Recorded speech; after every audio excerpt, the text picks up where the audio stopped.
Check, 1, 2.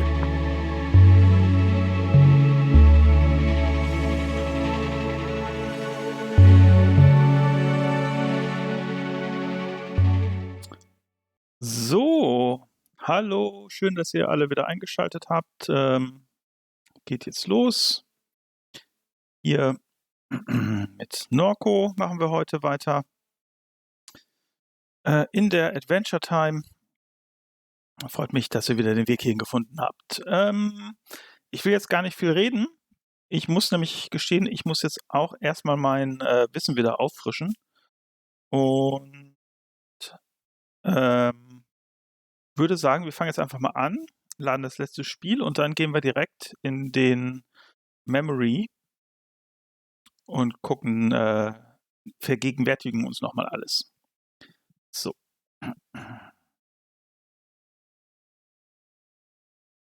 So, jetzt muss ich mich erst noch anmelden. Ja, dauert jetzt leider noch ein bisschen. Ich muss mich hier noch bei meinem Game Pass anmelden.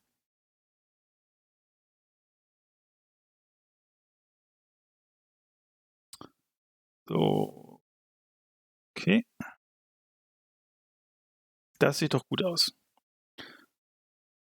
So, continue. Und da haben wir beim letzten Mal aufgehört. Also ganz kurz. Mache ich gleich. So, genau, das ist ja, wir sind jetzt bei Doug quasi im Büro und haben da hier an diesem Computer die Drohnen der Ölraffinerie, die man hier im Hintergrund sieht, auseinandergesetzt. Das heißt, wir könnten da jetzt einsteigen. Aber weil ich jetzt auch nicht mehr so ganz genau weiß, wo wir letzte Woche aufgehört haben, würde ich jetzt tatsächlich mal kurz gucken. Hört man eigentlich das Videospiel? Ganz blöde gefragt. Wartet mal. Ich glaube, hier gibt es ein Problem.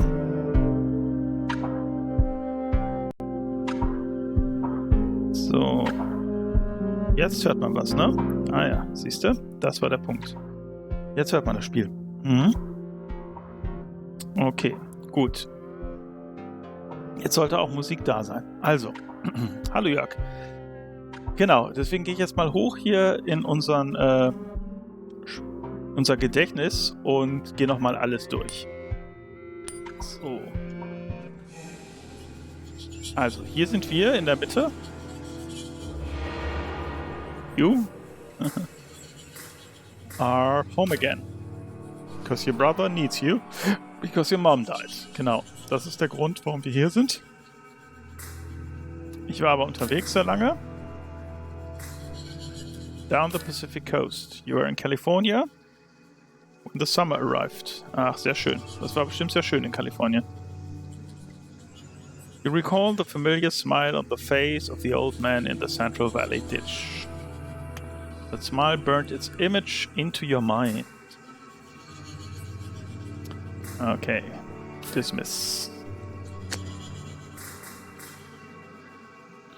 Okay. Dann. Das ist dieser alte Mann hier. Dann gibt es meinen Bruder, Blake.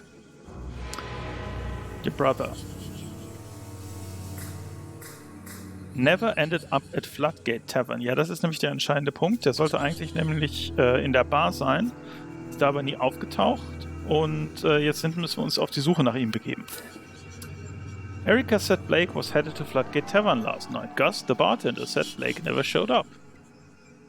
Your brother, is a lot. Das stimmt. Younger, reckless, gets in trouble, spends sleepless nights scrolling. Edgelord, sensitive, compassionate, foolish, can't take criticism, always needs money, tries to help those he loves, but often makes things worse. So, also prinzipiell nicht unsympathisch. So. Okay. Dann gibt es so verschiedene Leute um mich herum. Das ist Troy, den haben wir niedergeschlagen. Das ist Blue, mein Vater. Genau. Und hier Bloodline, an old man in Norco named Papa had illusions about your mom. Genau, das war der war so ein Verrückter, der glaubte, sie sei sozusagen, meine Mutter sei eine direkte Nachfahrin von Jesus Christus. Der wollte das irgendwie beweisen über die Cajun-Familie. Keine Ahnung. He runs through a brick through a church window. Ja. Das ist hier der Typ mein Grandfather, Peter. Genau. Also, ist gestorben, als ich Teenager war. Called him King Pierre after a fiasco involving a stolen ring that landed him in Angola. Angola ist das örtliche Gefängnis und das hier ist dieser Ring. Und den wollte er verschenken. Das Schlimme ist, aber das ist eine Fälschung. Also er hat gar nichts davon gehabt. Quasi. So. Dann geht es weiter mit verschiedenen Leuten. Das ist der Detektiv, Private Investigator Brad LeBlanc. He saw SHIELD agents leaving your house with a box following your mom's death. Genau, das ist ganz spannend und da werden wir nachher versuchen herauszufinden, was da drin ist. Hier ist meine Mom. So, also hier. Und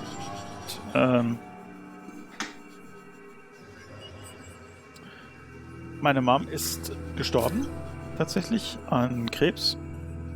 The cancer metastasized. It was in her liver, then her lungs, then it was in her brain. She was on chemo, never finished her third course. At the hospice on Jefferson Highway, Blake said the traffic shook the building. He left before she drew her last breath.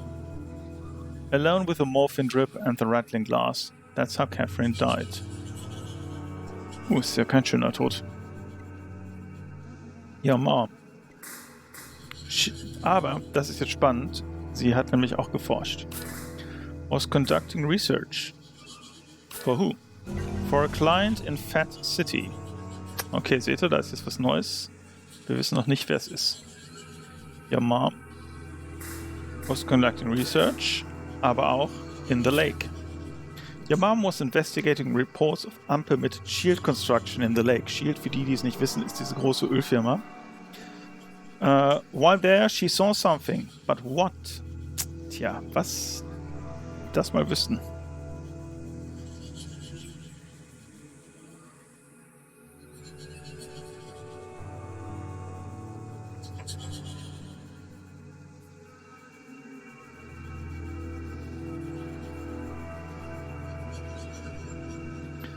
So. Finish thought. Okay. Dann machen wir hier unten mal kurz weiter. Also das ist dieser Ring, der falsche. Hier gibt es das sogenannte Head Drive. Da hat sie ihre Erinnerungen drauf gespeichert. Das ist hier in dieser Story so ein Teil. Ein Element, so die Leute, bevor sie sterben, speichern sie quasi ihre Erinnerungen für die Nachwelt ab in einem sogenannten Head Drive. Ja. So, dann gucken wir mal. Hier sind verschiedene Leute, die alle mit der Ölfirma zu tun haben. Das ist ein Umweltschützer. Lucky heißt er. A fugitive oil pirate hiding in the Mississippi River Bature Woods. Das ist Thomas Sinclair. Und der ist Laura Sinclairs father and the affluent founder of Claire Bionics, a machine learning startup. Okay. Und dann haben wir hier Laura Sinclair. Seine Tochter ist the Regional Executive of Shield Oil. Schönen guten Abend, Boris.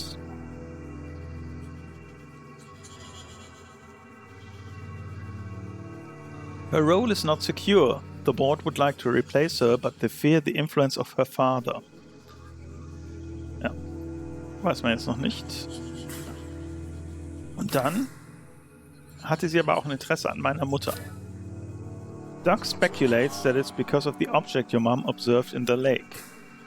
Okay. So. Doug, da sind wir schon beim Thema. Doug ist hier. In dessen Haus sind wir ja gerade. He's an old friend of your mom's who's lost his son when a shield pipeline cutting through their yard exploded. He versioned his consciousness at the same clinic as her. They fell out of touch before she died. He lives in Dimes and is in poor health. Und Dimes ist sozusagen so ein bisschen, ja, wie Lützerath eigentlich. Das gehört nur noch dieser Ölfirma. Und er will da aber nicht wegziehen. Wie ist das? Ihm gehört noch das Haus, aber alles um ihn herum, inklusive der Straße, gehört schon der Ölfirma. Und deshalb ist er in Gefahr, dass er quasi jedes Mal verhaftet wird wegen Landfriedensbruch, wenn er aus dem Haus geht. Okay, dann haben wir hier Dimes is the neighborhood along the fence line of Shield's chemical annex. Doug lives there. Genau. So, Shield, klären wir euch auch nochmal kurz auf. Shield is an oil refinery. Shield Gulf South is a regional subsidiary of a transnational oil empire. It holds a large share of leases in the Gulf of Mexico and refines crude oil right here in Norco. The chemical annex sits on the other side of town from the refinery. It produces the feedstock for plastic consumer products. Okay. Aber es gibt zwei Sachen. Es gibt eine Raffinerie und es gibt eine Chemiefabrik.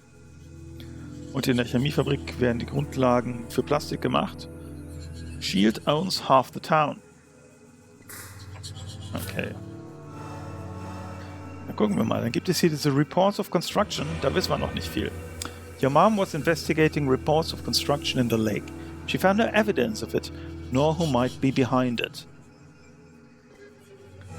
Dann gibt es noch diesen Mann im Ditch, an den ich mich irgendwie erinnere. Ich weiß nicht genau, was der für eine Rolle spielt. The smile of the man who crouched in the ditch of the highway revisits your mind. His head was smushed with Wednesday ashes and mascara ran from his eyes. Es scheint irgendwie ein Karnevalsüberlebender zu sein. So. Damit habe ich jetzt auch das obligatorische Kölner Hochfest, was wir dieses Wochenende feiern, genamedroppt und meine Schuldigkeit getan. Something in the lake. Your mom saw something in the lake.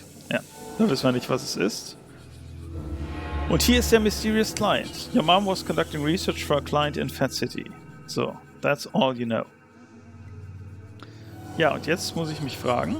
Achso, da waren wir schon. Ja. Jetzt muss ich mir natürlich fragen, wie geht's weiter? So, und was ich jetzt machen kann, ist, ich kann jetzt versuchen, in der Raffinerie einzusteigen, um an diese Box zu kommen. Und das würde ich jetzt, glaube ich, mal als nächstes versuchen.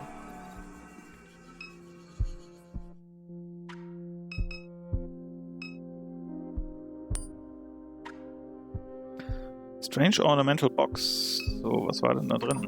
Gucken wir mal rein. You attempt to open the box, it's locked. Kann denn hier ein Schlüssel sein? In der Konsole? Ne. Vielleicht? Bücher? Ach, da habe ich schon geguckt, ne? Ja, genau. Was ist das denn da oben? A trophy sitting atop a bookshelf reads Junior Champion Reese Richards, St. Charles Parish, YX2B. YX2B sind die Jahreszahlen und Junior war der Sohn von Ducky. Was ist denn hier unten? Okay, gehen wir mal zum Entrance. Quatschen wir nochmal mit ihm. How you doing, Kay? Kay ist mein Name. We're trying to get into the refinery. Oh. How you doing, Kay? Sorry, falsche Maustaste gedrückt. We're trying to get into the refinery. Okay, I'm going to regret telling you this, but I've been sitting on it so long, been dying to tell somebody. I don't know how Shield managed to do it, but they fucked up. They bought out this neighborhood, and ever since they did, they put me behind the firewall. Genau. Got a computer terminal back there. Every time I boot it up, I get a view of the inside. Not like I know what the hell to do with it. Clicked around a bit, but just got myself lost. Can't hardly read the screen. Computer's back there in my little library. Have a look. Okay. And whatever you do, Kay, I'm asking you to be careful. Ja, genau. So. Vielleicht gucken wir doch noch mal einmal kurz in den Computer. Computer console with a large trackpad and magnified display. Okay, kann ich den also nicht nochmal benutzen. Müssen wir auch nicht, wir haben ja die Drohnen ausgeschaltet. Gut, dann würde ich sagen, gehen wir mal hier raus. Gehen hier raus. Hallo Johannes. So, und dann gehen wir uns zur Refinery.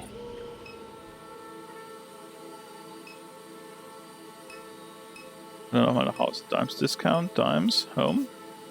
Floodgate Tavern. Hier drüben, der Buchladen. Ja, komm, dann los geht's.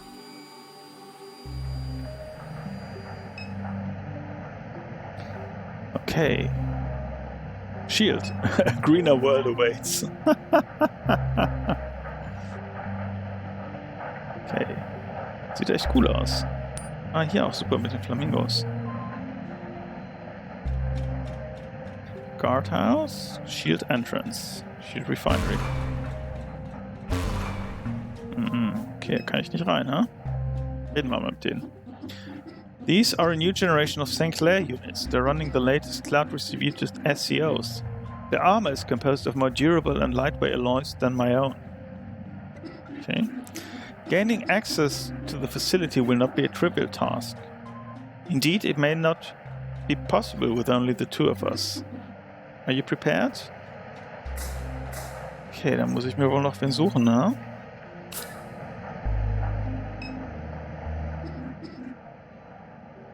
Ich würde eher sagen, noch nicht. Okay. Gehen wir erstmal nach Hause.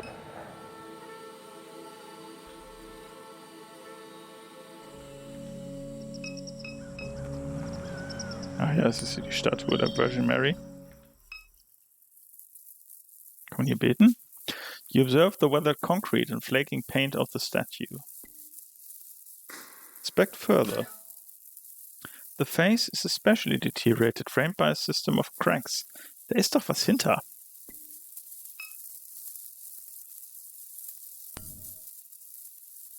You run your hands along the deteriorating contours of the statue. Aha! Snaps off, as if by design. Behind the statue's face hides an odd assemblage of electronics carelessly soldered together. At the center of the electronic configuration is what appears to be a card reader.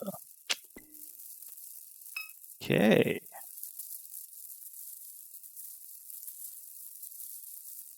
Kann man denn da reintun? Habe ich denn irgendwas? Na, noch nicht, ne?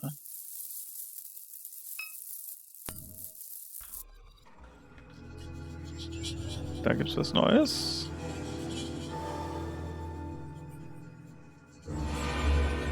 Shield. Yes. Dismiss.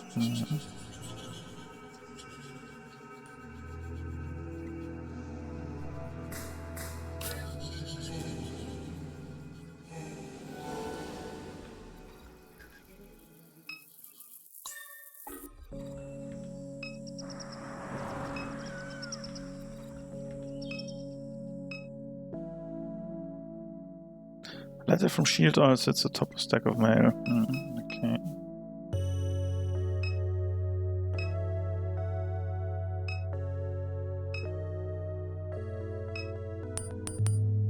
Ich gehe noch mal in mein Zimmer an den Computer. Bedroom.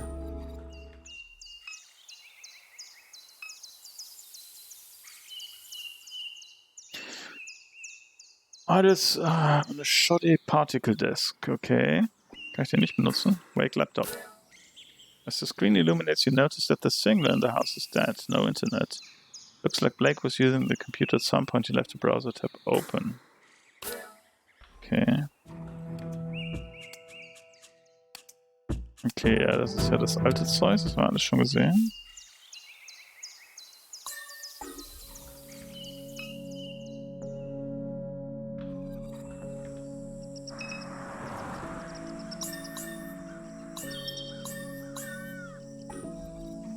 Backyard.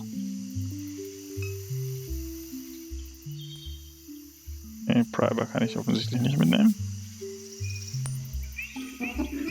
Oh, does it feel to be back in this house, okay? Fine. I hope that you made some peace here. You weren't happy here before you left, I understand why. You and Catherine didn't get along, she never said it, but I know she regretted the way she spoke to you in those days. Okay. Wow. I don't mean to dwell on such difficult topics. Well, we need to find a way into the refinery. Yes, Shield has stolen some of your mother's possessions. We can attempt to infiltrate the refinery ourselves, but I don't think we'd be successful. Let's ask around for help. There's a fugitive hiding along the Batur. Yes, we saw him mentioned on the news. Already a legend. What about him? Are oil pirates common? Increasingly so. The pipeline network in this region is largely unmonitored. Claire Bionics and others are developing new technologies to address this. Ah, okay, alles klar. Also offensichtlich ist es gar nicht so schwer, da was zu klauen. Interessant. Maybe he can help get us into Shield. That's reasonable to assume. Würde ich auch so sehen. Where's the Batur? The Batur Woods are along the Mississippi River near Dime's Discount. Ich würde sagen, dann fahren wir da mal hin.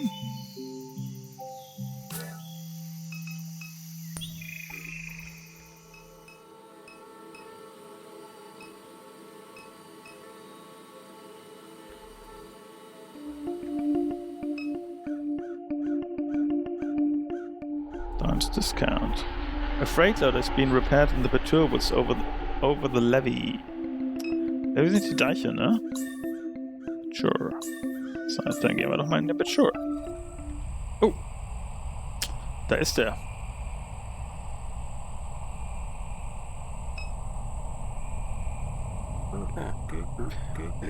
Either of you see a dog, little black pit, green eyes? You see her, you send her this way. She answered to Potts. You're the one they're looking for. Well, so what? Lucky make the news? They want trouble? Here I am. You see that dog? You sent her this way. Was ist das denn hier? A memorial languishes in the river mud. Okay, cross. Plywood plank, cairns of pulverized concrete. Spread haphazardly onto the plywood is a remembrance. Here passed the brave freedom fighters of January XW11, whose cries of liberty echo through the generations. Freedom fighters? Much smaller lettering, a different hand scratched "Fake" across the bottom of the plaque. Okay, was immer da los ist, ich weiß es ja nicht.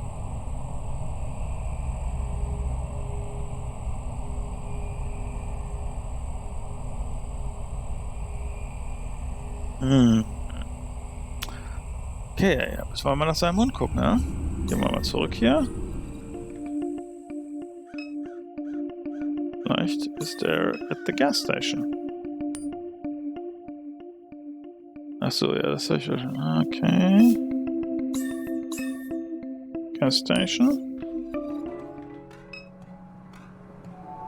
Ah, dog food. Grab a bag of dog food. Jo. Ich den irgendwie noch bezahlen wahrscheinlich, ne? Das nochmal. Ach genau, man nimmt das. Und dann muss man es hier drauf ziehen.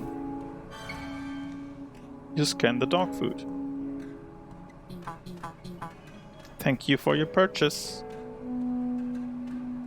Das ist komplexer als Zelda, sagt Jörg. Da bin ich mir noch nicht so sicher.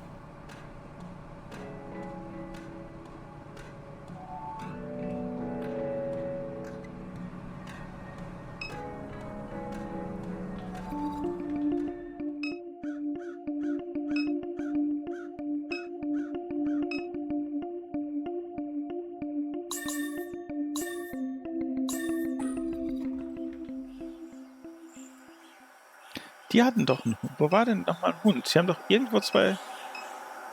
Warte mal, mit was haben die letzte Woche gespielt hier? Purchase. War ja kein Katzenfutter.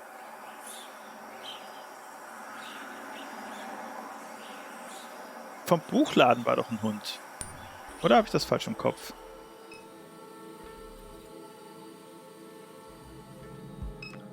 Genau, da. Stocky Pitbull with piercing green eyes watches the horizon with a neutral demeanor. Ist das doch, oder?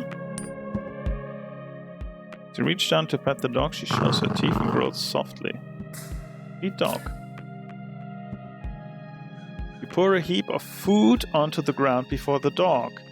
She laps up the kibble and follows behind you as you step away. Ach so, ja, das stimmt. Ja, hier sind wir mittendrin im Proletariat und seinen Erlebnissen. Ja. Ist ja auch so ein etwas paternalistisches Vorurteil, dass das Leben des Proletariats langweilig ist und da nie was passiert. Dass sie besonders gerne Arbeitergeschichten hören. Gott, ja. Okay.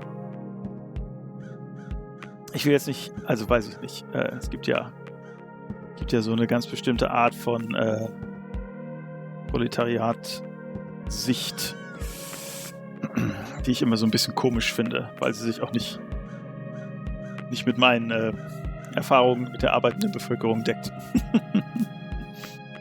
Ja. Sehr gut. Also haben wir jetzt einen Hund. Was ist das denn hier? So, ach, das ist dieser Uber-Driver. Okay. Right. Snacks to Cash. Kommt da rein eigentlich? Zu Snacks to Cash?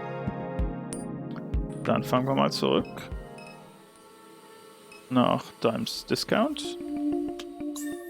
Und ins Peture. Potts! Ach, wie er sich freut. So schön. Ja, Hunde sind Hunde halt. Also, ich glaube, wenn die Aufgabe gewesen wäre, bringt eine Katze zurück, dann säßen wir irgendwie morgen früh noch hier.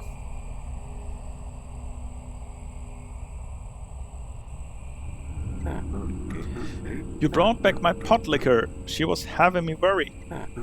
Pots now, she tough as they come, but Lucky thought they had her. He reaches down and pats the dog behind her ears as she pants eagerly. Keine pants. He regards Million. Say, robot, you look familiar. You a Claire Bionics unit? No. Alright then, just thought you might fill Lucky in on a little gossip. What gossip?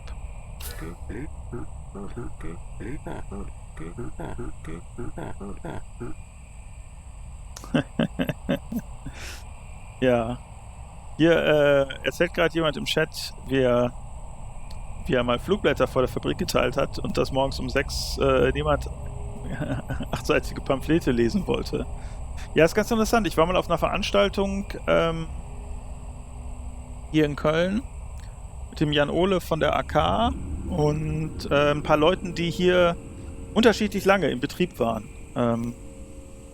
Also einige Leute, die da nur kurz waren. Also die waren alle in so K-Gruppen gewesen, in den 70ern, sind dann in Betrieb gegangen.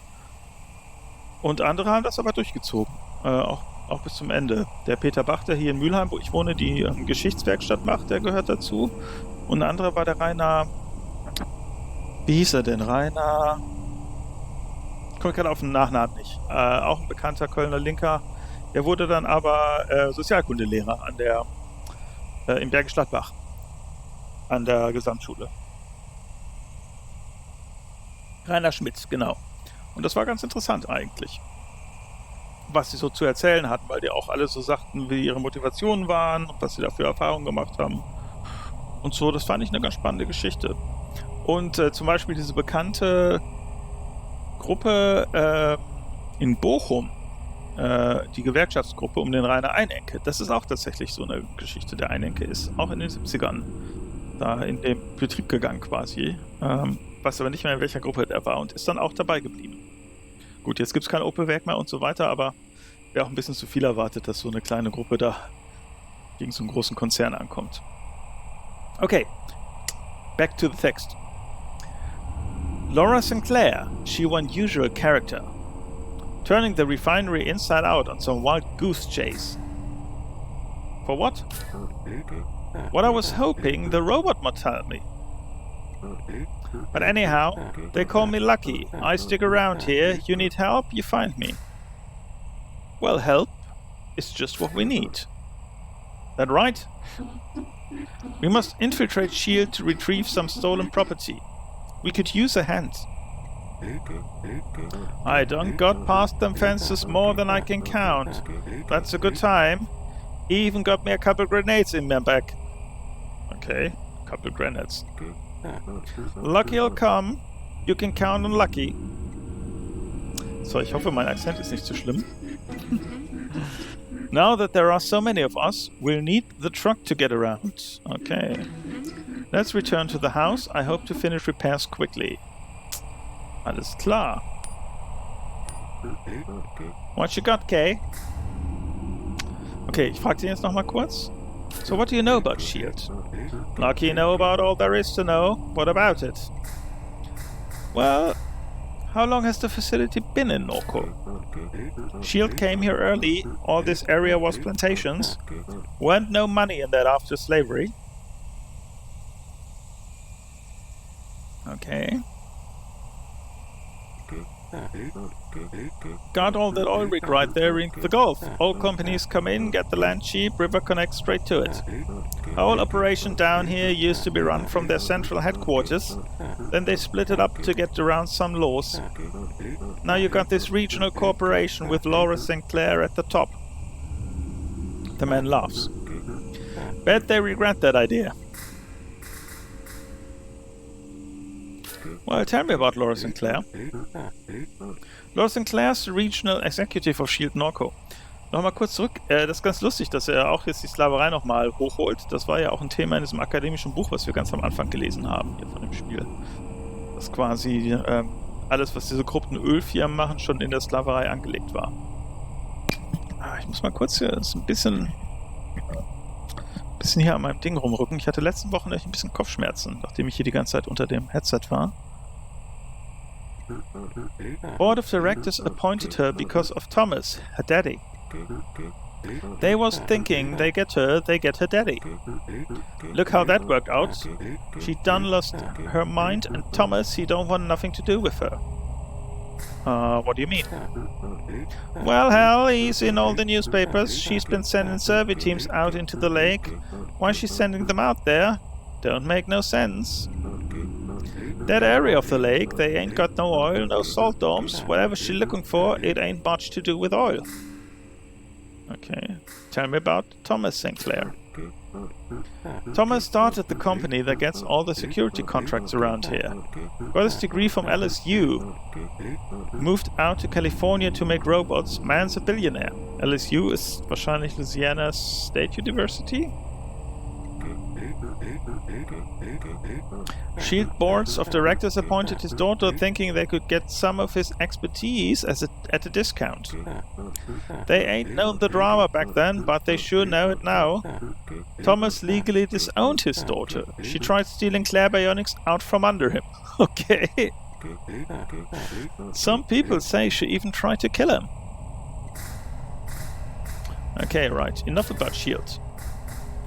Erzähl mir doch mal über dich. You're from around here?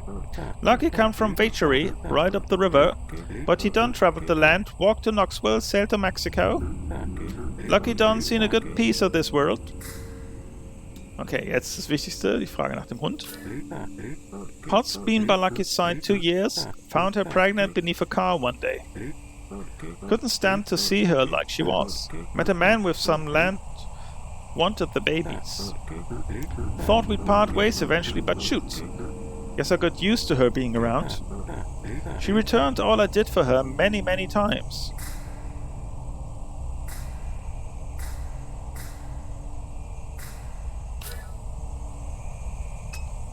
Okay, dann ab nach Hause. Achso, muss ich jetzt erstmal wieder hier zurück.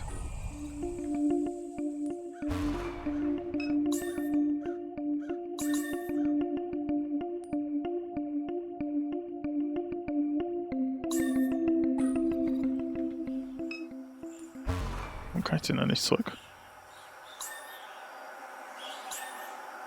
Ah, da. Warum? Nicht um die Ecke gehen, okay.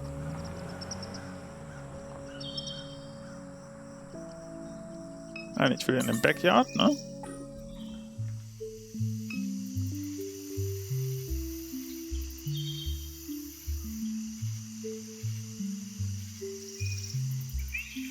Ja, sehr gut. Ein Roboter. Oh. Terrorist, der irgendwie, von dem man nicht so genau weiß, wer motiviert ist. I'll be finished shortly. Okay. Monkey stares at you, you stare at Monkey.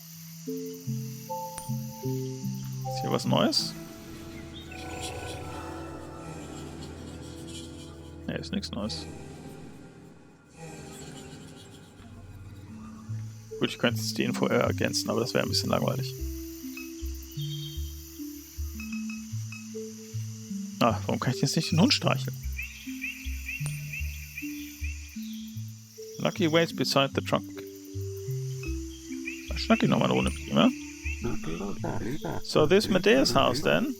Lucky knew your mama a bit. Oh, how? She was around, seen her a time or two. She weren't no friend to the companies neither. They'd have liked her of that. Okay. Ist das so? Hätten sie gerne tot gehabt. Schau an.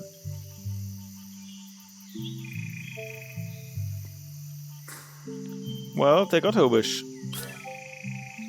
The old man nods. They did. These companies want to get off the oil. Too much trouble. What do you mean?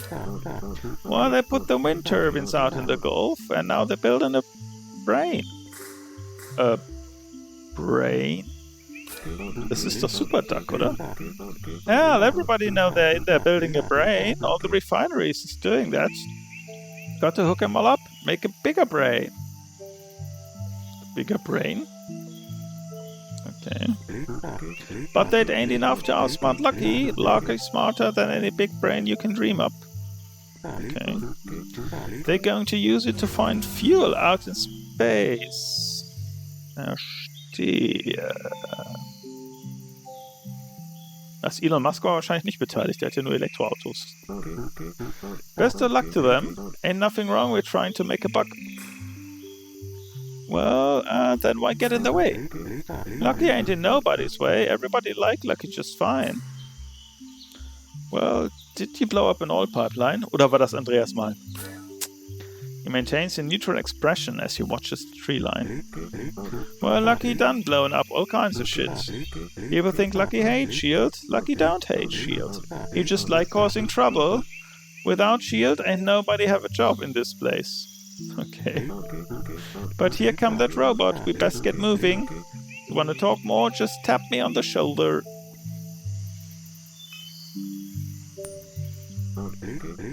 Never seen a security robot fix a truck before. That's a strange one you got.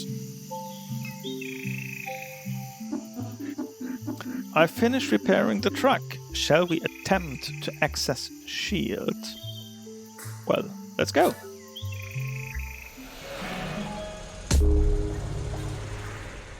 Monkey flies from the bed of the truck as Million speeds down the highway. Was? Was? Million raises her voice through the rear window of the cab. I'm relieved I was able to get this truck running. 2 pistons needed to be replaced. Ja, aber Monkey... Oh, das nehme ich jetzt aber ein bisschen mit hier. Warum ist denn jetzt der Affe da runtergefallen?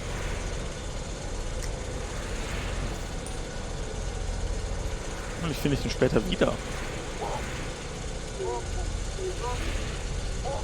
Okay, wenn ein Hund streichelt, wackelt alles.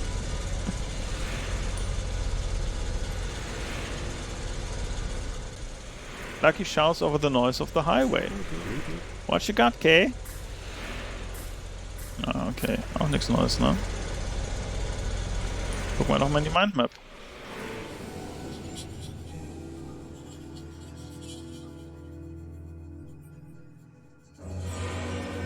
A fugitive oil pirate hiding in the Mississippi River, mature woods.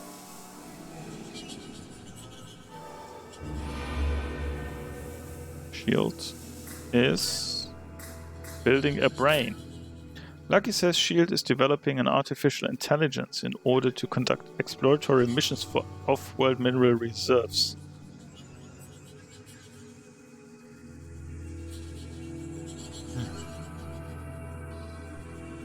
Ich weiß ja nicht.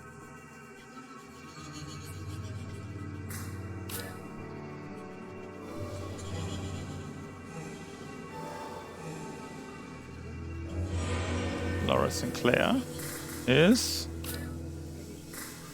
Okay. Thomas Sinclair is... Okay. Her grandpa broke into a pawn shop and stole a jeweled ring to uphold the lie that he was descended from French royalty. Your mom later discovered that the ruby was made from synthetic material. She still wore the ring around her neck until she died. She was buried with it.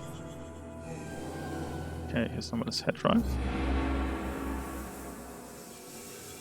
Your mom versioned her consciousness at the same disreputable neural versioning clinic as Duck. Ja gut, es wirkt nicht gerade wie ein wahnsinnig glaubwürdiges Geschäftsfeld, ehrlich gesagt. Head Drives. Okay. The device that hosts your consciousness is called a head drive. Okay.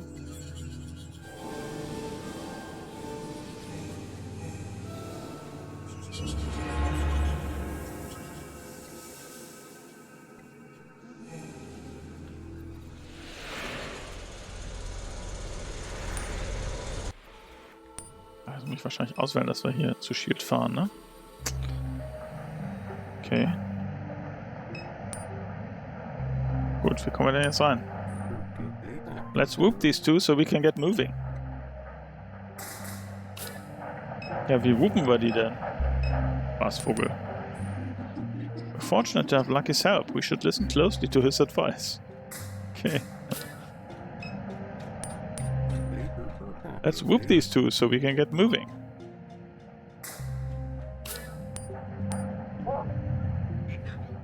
Really shaking in my boots. Get that dog the hell out of here. No sentinel drones around. Once we clear these two, we're in. Ready? Well, let's do it.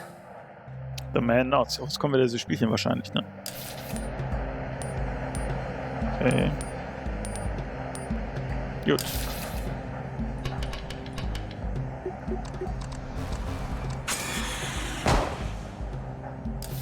Okay.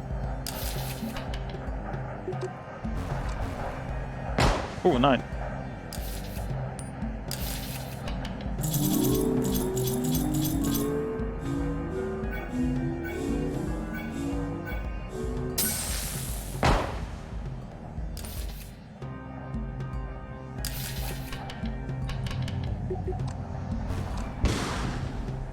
Oh, sehr gut. Kritischer Treffer. Boah, Leute.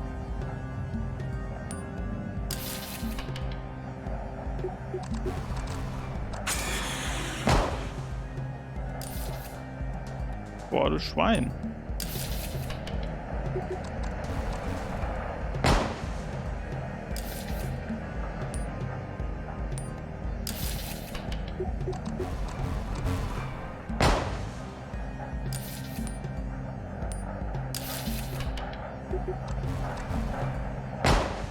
Achso, ich muss irgendwie warten auf den richtigen Zeitpunkt, oder wie war das nochmal? Ich klicke mal zu früh, glaube ich.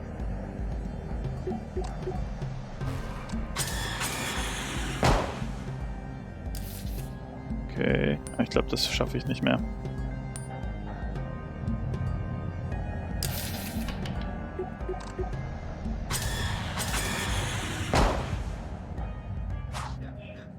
Okay, Dirtbags, into the pen you go. Ah, sind wir im Knast. Alright, der Knuckleheads. Nee, ich hab, ist kein Taktikfehler. Ich war zu doof, ich hab das Spiel nicht gerafft. Gedacht, man müsste so schnell wie möglich klicken, aber man muss klicken, wenn der Ring, wenn da Now steht. Alright, Knuckleheads. You come on Shield's property without permission, you end up in here. Up to me to call the parish police. The man lets out an emphatic sigh. I don't take no pleasure in it. Damn me straight to hell. Kay Medea, the Catherine's child I'm looking at? What you doing down here, Kay? Well, my mom died. Died? Catherine? No, child. Tell me that's some kind of joke.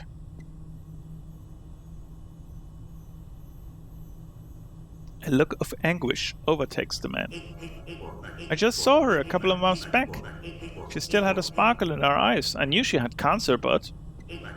Damn me. So listen. I'm going to open this gate for you, but you leave straight away, you hear me?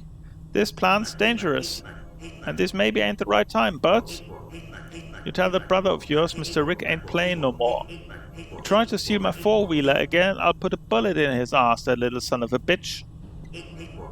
No offense to your mother. May she rest in peace. God bless her soul. Now get out of here.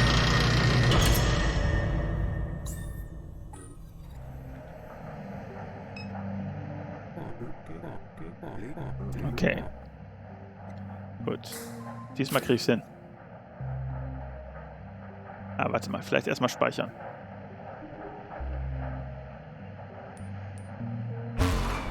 Ah, geht gerade nicht, ja?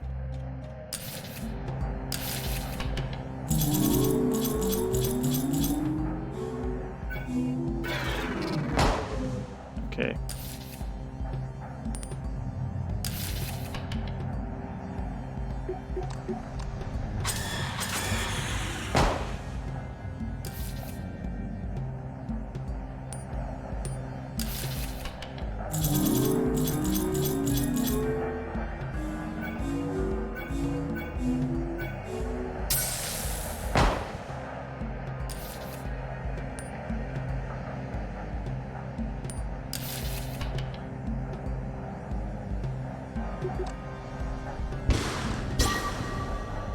Okay, den haben wir erledigt. Sehr gut.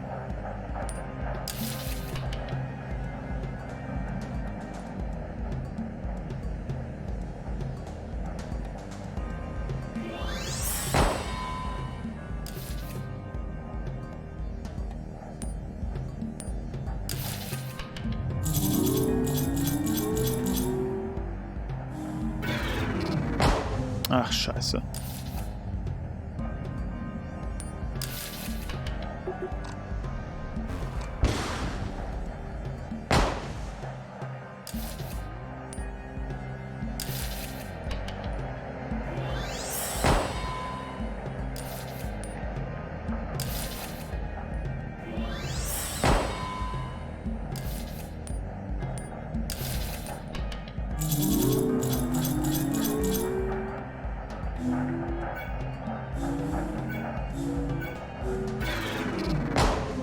Okay.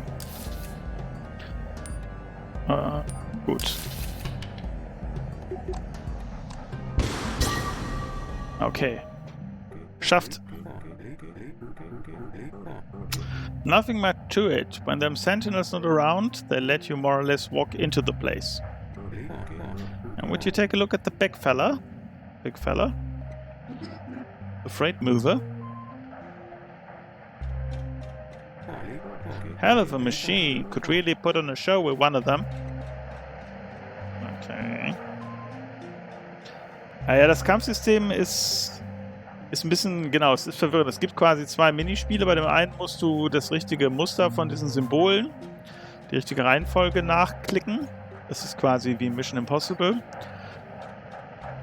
Die andere ist wie eins dieser anderen 1000 Minispiele. Man muss warten, bis der äußere Ring im inneren Ring ist und dann möglichst exakt drauf drücken. Aber es ist beides nicht so wahnsinnig gut gelöst, finde ich. Lucky just thinking out loud. Let's get to it, eh? Refinery is ours. Gut, gucken wir mal.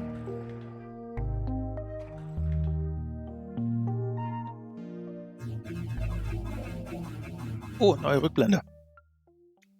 Catherine, you made it to this warehouse with Big Bird.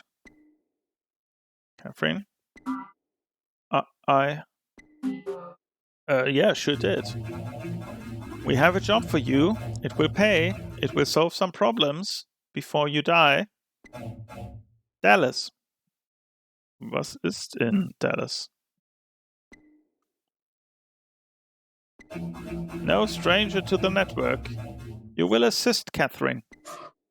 Yes. Catherine, in the lake, you saw the stone. We saw you see the stone. We want the stone, but it has evaded us.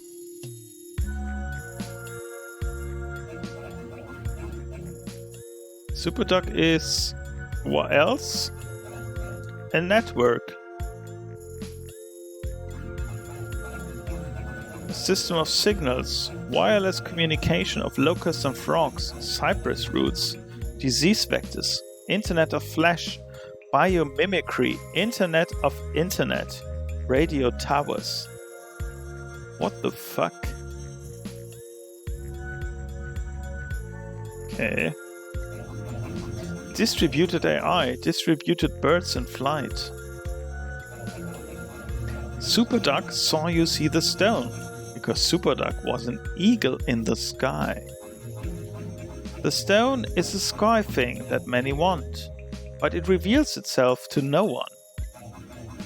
No one except for you, Catherine. It followed you through the lake. It loves you. It seeks you. It will submit to you. Okay.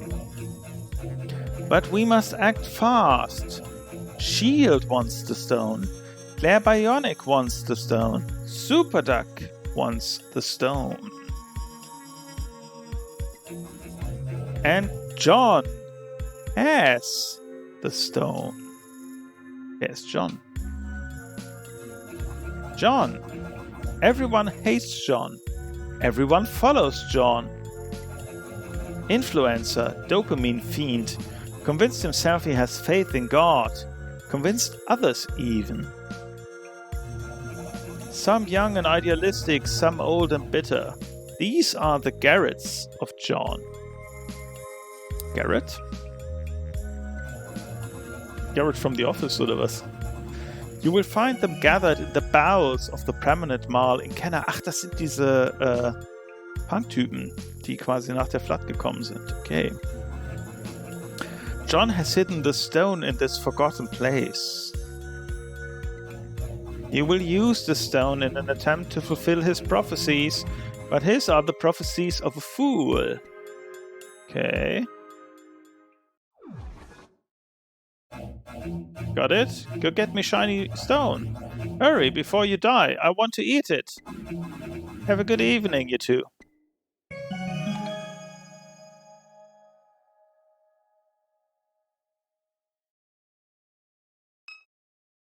Okay.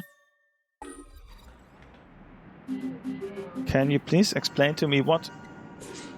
So wait. Sorry, go. You go. What was that? Das frage ich mich auch. What was what? There's a bird with teeth the size of my head living inside that warehouse. Yeah. That's normal to you? No, but I mean, I've seen some stuff in my life. Me too, but... What's this stone? He said it loves you. What was that all about? I don't know. I saw a drone or something in the lake. Why does he keep calling it a stone? Stone, drone, I have no idea. I was a little distracted.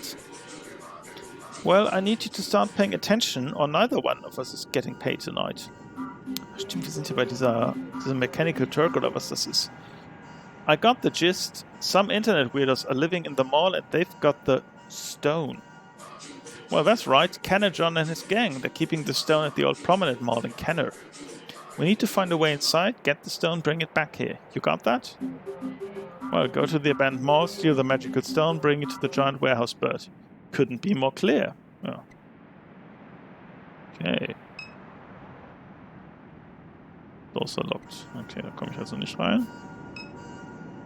Das ist, ah ja, das ist der Ausweg.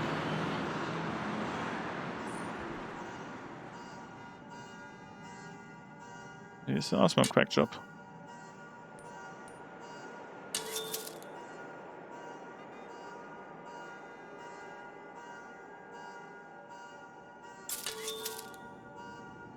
Okay. Sind alles alte Sachen? Das waren die Medical Bills. Muss ich jetzt nicht unbedingt hören. Dann stellen wir es doch mal ein, right? In die Promenade Mall.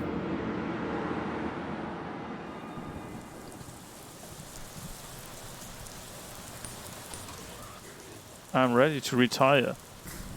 Well, I'm a little lost. What's up? I don't know what the hell's going on. Super Duck is what? Super Duck. Yeah. What is it? Well, something like a virus. It infects things. Animals, trees, phones, whatever else. So what was that thing in the warehouse?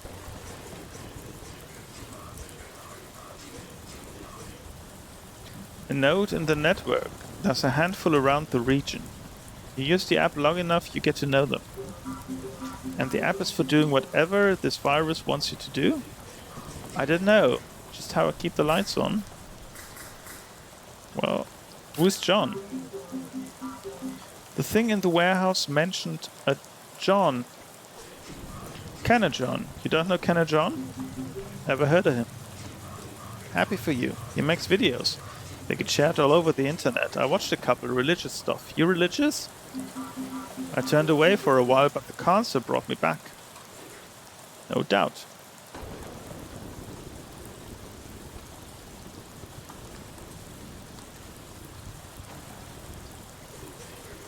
John's a divisive figure among the faithful, not the most orthodox preacher. Well, where do we find this stone? Thing Super looking for? Prominent mall in Canada, that's what Super said anyhow. Gut, das sind wir ja jetzt. Well, how did you get involved with Super Duck? This all used to happen on Craigslist, posts showing up the strangest things. I was bussing tables uptown, couldn't swing rent, had a kid to feed, started responding to the listings. First one I ever did was steal a hard drive. Broke into a man's house in Norco, stole it right out of his office. Brought it to another house. The people there were just like me. Just like you how? Didn't know shit. They were there because of a post, just like I was. The house wasn't theirs. Nobody knew whose house it was. They plugged the hard drive into a wall. They gave me some cash. I left.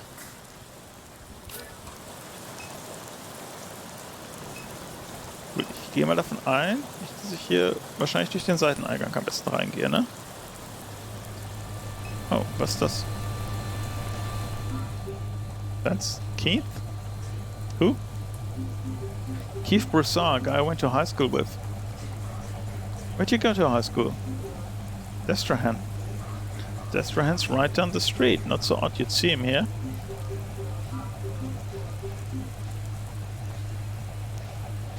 In an abandoned parking lot in the rain in the middle of the night.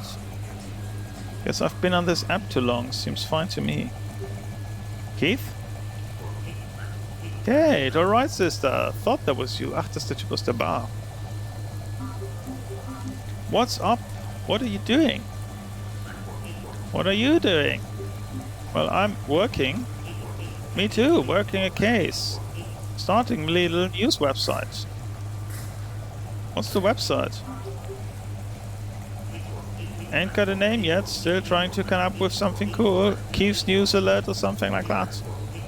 I'm just trying to report on what's really happening around here. So what are you investigating? Tell me about this case you're working, Keith. I'm trying to get to the bottom of what's going on in this mall right here. They got small boys coming in and out. Oh Gott, das ist so ein Spinner. Small boys. Ich meine, es ist, man glaubt es ja nicht, aber die neueste Verschwörungstheorie, habt ihr das mitbekriegt? Die neueste Verschwörungstheorie ist ja die 15-Minute City. Also, pass auf, es ist gar nicht so schwer. Es ging um Superduck. Das ist quasi das Netzwerk behind dieser App Quackjob, die wir benutzen. Das ist so eine Art Mechanical Turk. Und die wiederum gibt uns Jobs. So, und einer dieser Jobs war jetzt, dass wir in diese Mall gehen wo dieser Typ namens Keith mit seinen Anhängern sitzt, weil die nämlich was haben, was Superduck will, einen sogenannten Stone, von dem wir glauben, dass es eine Drohne ist. Und zwar ist das Teil, was in den See wohl gefallen ist. So, den müssen wir jetzt organisieren. Und jetzt versuche ich da reinzukommen und am Nebeneingang habe ich diesen Typen getroffen. Und das ist der aus der Bar, der seine Website hat. Ein Verschwörungstheoretiker. Textbook Adrenochrome Harvesting Facility. Guy who runs the operation looks about as much like a pervert as you can picture. Kenna John? You got it. Man looks like a slug. So what do you know about Kenna John? I know he got his start posting in the comment section on New Orleans News and Views. He'd go in there saying he learned how to speak to God. Got himself some attention that way. Before you know, it's this gaggle of boys started following him around. Sick stuff. Guy's a sicko. Okay, that's enough. Ja, die 15-Minute City, genau, das ist ja so eine Idee, dass man sagt, irgendwie für die Stadtplanung, alles sollte innerhalb von 15 Minuten erreichbar sein. So, total naheliegend. Also zu Fuß. Einkaufen, Doktor, Schule, Arbeit, alles, was du sozusagen brauchst halt. Logisch irgendwie, Stadtplanung verändert sich, Pendeln ist scheiße, Autofahren ist blöd, bla, wissen wir ja alles. So, und das ist irgendwie eine relativ bekannte Idee. Ich bin mir sicher, ich glaube in Barcelona gibt es ja diese Superblocks und so, da wird das auch so ein bisschen, ist das ein bisschen Leitbild auch der Forderung. Und jetzt gab es einen konservativen Parlamentsabgeordneten in Großbritannien, der irgendwie dazu was im Parlament geredet hat und dann auf Twitter geschrieben hat, also er hat im Parlament dazu geredet, das hat ihm keiner zugehört, dann hat er einen Mitschnitt oder einen kurzen Ausschnitt aus seiner Rede online gestellt, hat gesagt, irgendwie hier, ich rede über die wichtige Verschwörung, die sozialistische Verschwörung der 15-Minute City und die Hallen des Parlaments sind leer, keiner kümmert sich darum. Und jetzt war tatsächlich in Oxford am Wochenende eine erste Demo gegen diese sozialistische Idee der 15-Minute City, also sozialistisch in Anführungszeichen. Das ist so die neue Verschwörungstheorie nach dem Cultural Marxism, dem kulturellen Marxismus. Und das ist wiederum ganz lustig, weil es gibt von Ballad diesen Roman, von dem ich gerade nicht mehr weiß, wie er heißt. Da gibt es nämlich auch so eine Gruppe von so eine Sekte, die sich auch in der Shopping Mall, also auch so in diesem typischen reichen Londoner Umland quasi zusammenfindet und zum charismatischen Typen folgt. Und da musste ich so ein bisschen dran denken, als ich Bilder von dieser Demo sah, dass ich dachte, das ist jetzt so quasi die Teddy-Version dieses Ballad-Romans, der sich da gerade vor unseren Augen abspielt. Gut, und da musste ich dran denken, weil er ist ja offensichtlich noch klassisch Pizzagate-Anhänger. Er hat den Schuss noch nicht gehört, dass jetzt die 15-Minute City die neue Verschwörung ist, mit der die Mächtigen, die ehrlichen Arbeiter zusammenhalten. Ja. Live in der 5-Minute Classroom. Ja, das wäre schön. I'd like that, sister. Come pass by.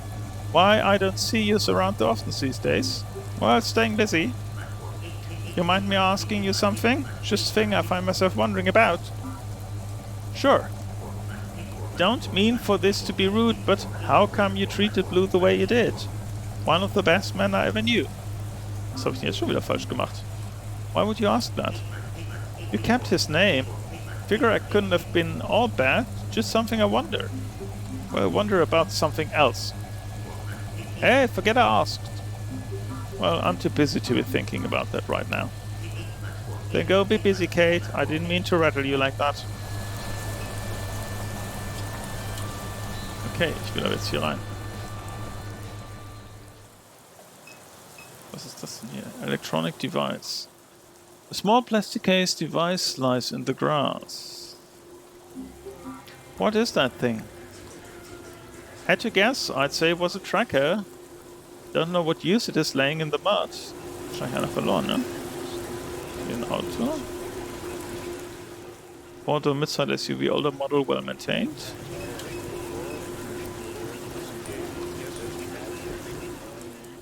Catherine crouches and peers beneath the garage door. Sports commentary blares from a television in the far corner. She studies the space beyond the threshold. Compressor, ice chest, tackle boxes, stacks of cardboard, buckets of bowls, and wielding scrap. Kitchen supplies, butane stuff, laundry baskets filled with cans of cat food, an old candle burned to its base and tipped onto the floor. Some prepper? Stacks of disintegrating newspaper, a microphone stand, a collection of shaded lamps lined against the wall as if awaiting a firing squad. Situated amidst the clutter, a man in a red folding chair watches the television, his back turned away. Well, go inside. What are you doing? Just... Catherine steps into the garage. Wait here. Catherine regains her posture beyond the door. The man doesn't notice her.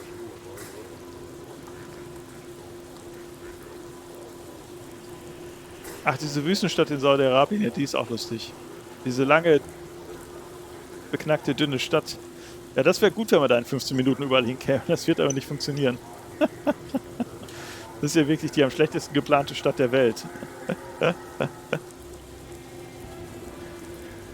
Es gibt so einen Stadtplanungsprofessor aus Chicago, der einen ganz guten YouTube-Channel hat. Der hatte das letztens erklärt, warum es total beknackt ist, eine Stadt so zu planen. Also er war ein bisschen freundlicher als ich, aber ja. Okay, speak. Hello? The man looks back and jumps in his chair. What in the... Catherine lifts both hands, palms out. Naja, also, okay, bevor hier die Geschichte weitergeht. Wenn ihr mich fragt, ist das so, setzen sich da irgendwie so ein paar ganz dumm dreiste PR-Heinzis aus der fossilen Industrie drauf, auf diese Verschwörungstheorie. Also das ist ja komplett gaga. Aber warum gibt es einen Typen, der das im Parlament vorträgt? Ja, also da fängt es ja schon an. So, eigentlich würde man ja, gut, ich meine, es ist ein Tory, vielleicht ist er auch einer von diesen New Intake Tories, die irgendwie per Zufall beim letzten Mal reingekommen sind. Aber das ist ja alles schon so gaga, dass man echt überhaupt nicht glauben kann, wo es irgendwie losgeht. So. Andererseits muss man sich auch fragen, bei dem, was sie zu tun haben, warum tragen die so einen Quatsch im Parlament vor? Ja eben, der wird bezahlt. Ja, das würde ich nämlich auch annehmen. Hell you in my garage for? This is about Bruce, isn't it? Well, who? Bruce? That's right, Bruce, my son. You must be a journalist or something. Social worker? You probably know him as Garrett. Ever since he got himself mixed up with that internet freak, people like you been coming by asking about him. But I keep saying the same thing. I don't talk to him. Can't even get him on the phone no more. We work together at the plant in Norco, but he goes out of his way to avoid me. Mhm. Interessant. Of course he landed a computer job while I'm busting my ass with the torch all day.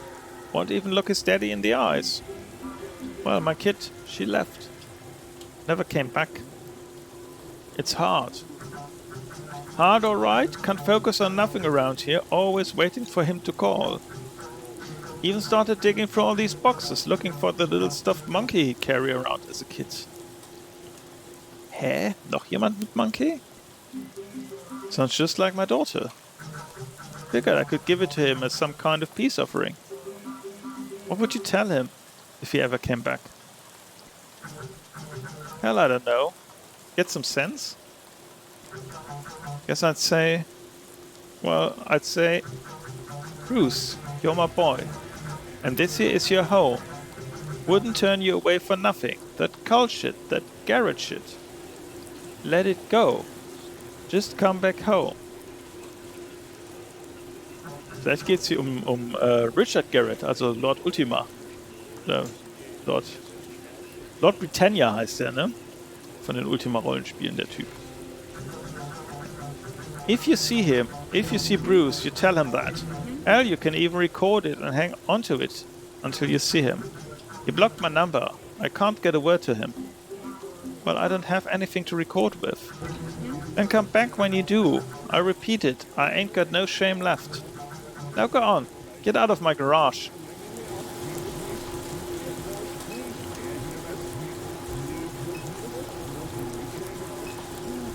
Okay. Hey, der hat doch ein Telefon, da kann sie noch aufnehmen. Das verstehe ich nicht.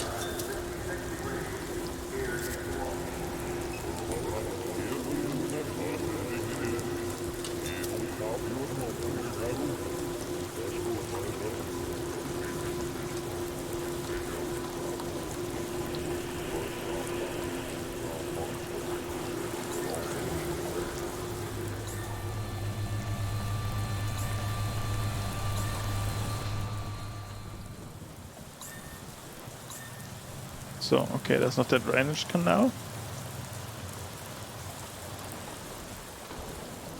Mattress Boss.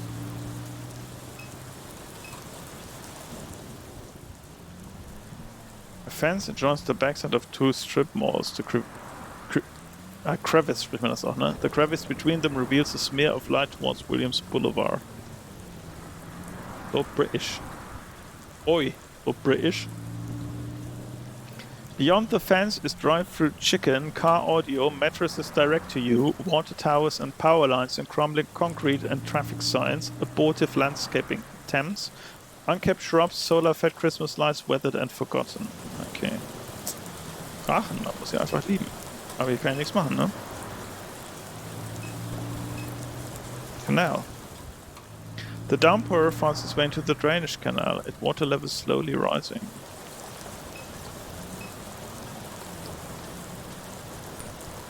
Dann gehen wir wieder zurück. Da muss ich wohl durch die Front Door.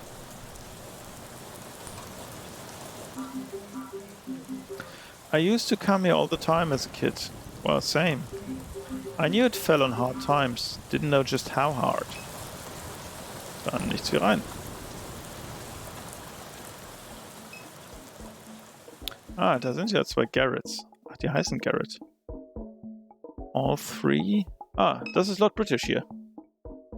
Some kind of recruitment video placed on the monitor above the entrance. Imagery flashes across the screen, punctured by text. 3 geometric shapes. Find all 3. A name tag that reads Garrett pinned to a grey and blue shirt. Earn the badge. A tower circled by scaffolding. Find salvation in the stars.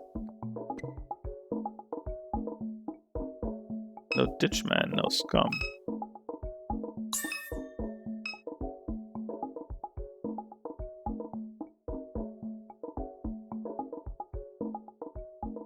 Two teens speak in whispers behind the gate.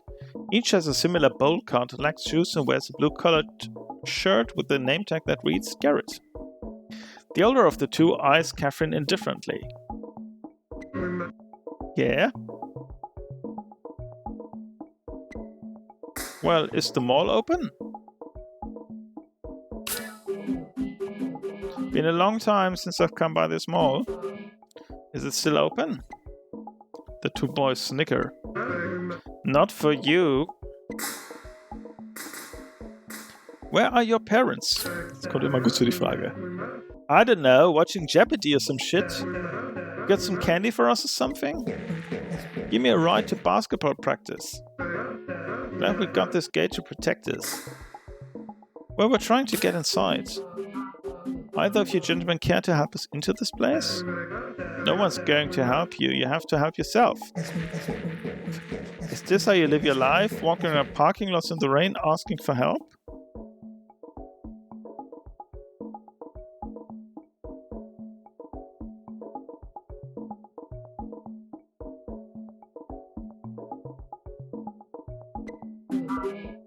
More or less. It's time you take responsibility for yourself.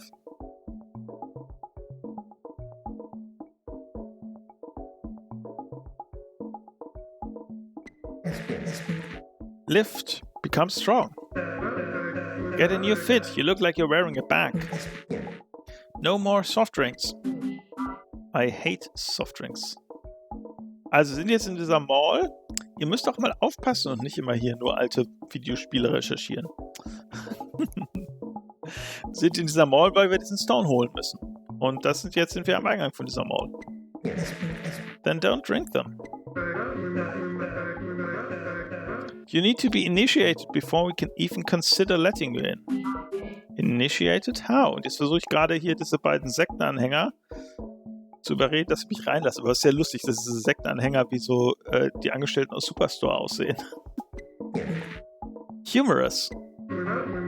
How many readings have you collected? Readings? 3. Bullshit. Then tell me how many days the arc took to complete. 20. I don't know, 20 days? So you have no idea what's going on around here. Guilty. You need to pull yourself together. I can help you, but first you need to help yourself. Servieren Andorra hier, die Dialoge. Irgendwas mit Punks. Sad. Sad. Really sad. Oh, ihr nervt mich. So listen, John's got an app, okay? You need to install it if you have any hope of making your way in here. Even once you're inside, you'll need the readings to visit the cathedral. Cathedral? The place where the divine object resides. Ah, das brauche ich wahrscheinlich, ne? Don't talk about that with the Siths, moron. What's the app called? What app? The one you just mentioned 2 seconds ago to get into the mall. Oh, John's Kenner's book. No, it's Kenner John's Apocryphon. Kenner John's Apocryphon. That's it. Kenner John's Apocryphon. Install that shit. Catherine pulls out her phone. Done. Congrats, you're on your way to being less of a fuck-up. So how do we use the app? It's an augmented reality viewer. You gotta find John's sculptures around town. Oh, schon wieder so ein Minispiel. Sculptures? Virtual sculptures. You can only see them on your phone. There are 3. Find the sculptures, scan it with your phone, learn some shit. The first is in Bruce's yard. Don't make it easier for her. Bruce is a Garrett now. Show some respect. Each one will give you a clue about the next. You're just giving the whole thing away. Well, she will not collect them all, Garrett. No need to worry. Yeah, true. That last one's a nightmare. Listen, if you need help, go talk to Friend. Wer ist Friend? Well, just open the Apocryphon app while standing in the parking lot in front of the mall. You'll see Friend. Okay, so what's with the name tags, guys? You work here? No. Both tags say Garrett. Do you both have the same name? No. Yes. Look, this is like some spiritual shit. We can't just tell you about it. Well, we did it to taunt Gooch. Dude, come on, she didn't even do the app thing yet. Some spiritual shit, just do the app thing and you'll know the truth or whatever. Okay, alles klar. Ich glaube, ganz so schlimm ist es nicht. Jetzt gehen wir erstmal ins Parking Lot. Also Bruce wissen wir ja schon, wo der ist. So, zack. Hier entlang. Und dann Subdivision. Wahrscheinlich ist das jetzt hier. Wo dieser Electronic Device ist. So. Da, Apocryphon. Da ist es. You have not collected this reading from the Apocryphon. Kenner John. So muss ich das machen. First reading from the Apocryphon of Kenner John. Early years you spent inside, TV on, dad blaring the games. Says he keeps Christ in his heart, but it's a lie. Kenner is the only place on earth. Nowhere to go, no one to hang out with. Your flesh is alien, the house is a prison. The only escape is through fiber lines. Oh Gott, oh Gott, oh Gott, ist das schlimm. Someone in the forum posts a flyer for a show. Somewhere to meet people, something to do, whatever. You borrow your dad's car and go. Step into sane somewheres and you immediately know. These aren't your people, Garrett. You make a few jokes, someone calls you a Nazi. You throw the first punch. Things spiral out of control. You're outside bleeding, pushing someone's face into a trash can full of Go cups and beer bottles. The scum are screaming at you to stop, but you don't. Someone knocks you over the head with a floor jack. You fall to the ground. They think you're dead. You're unconscious for 12 days. 12 Tage. 12. Wichtig. Bibel. You wake up with a slouched mouth on your left side, determined to ruin everyone's life. You watch the forms closer now. You call the cops on the next show, and the next show, and the next show. You get the place shut down for a while. You didn't let up. Good job. Fuck the scum. Okay. Gut, wo möchte ich denn jetzt hinfahren? Achso, nee, warte mal.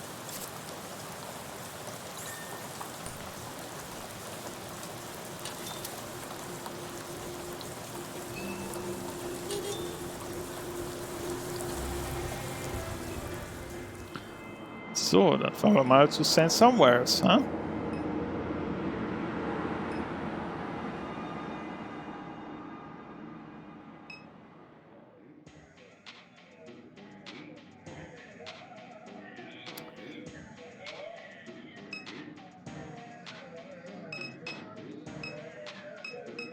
Dumpy dog customer.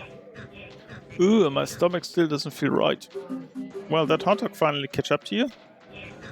This past couple of hours has been the worst experience of my life. Why'd you let me eat that thing? Well, because I had to. Nothing personal, just something I had to do. You're a bad person.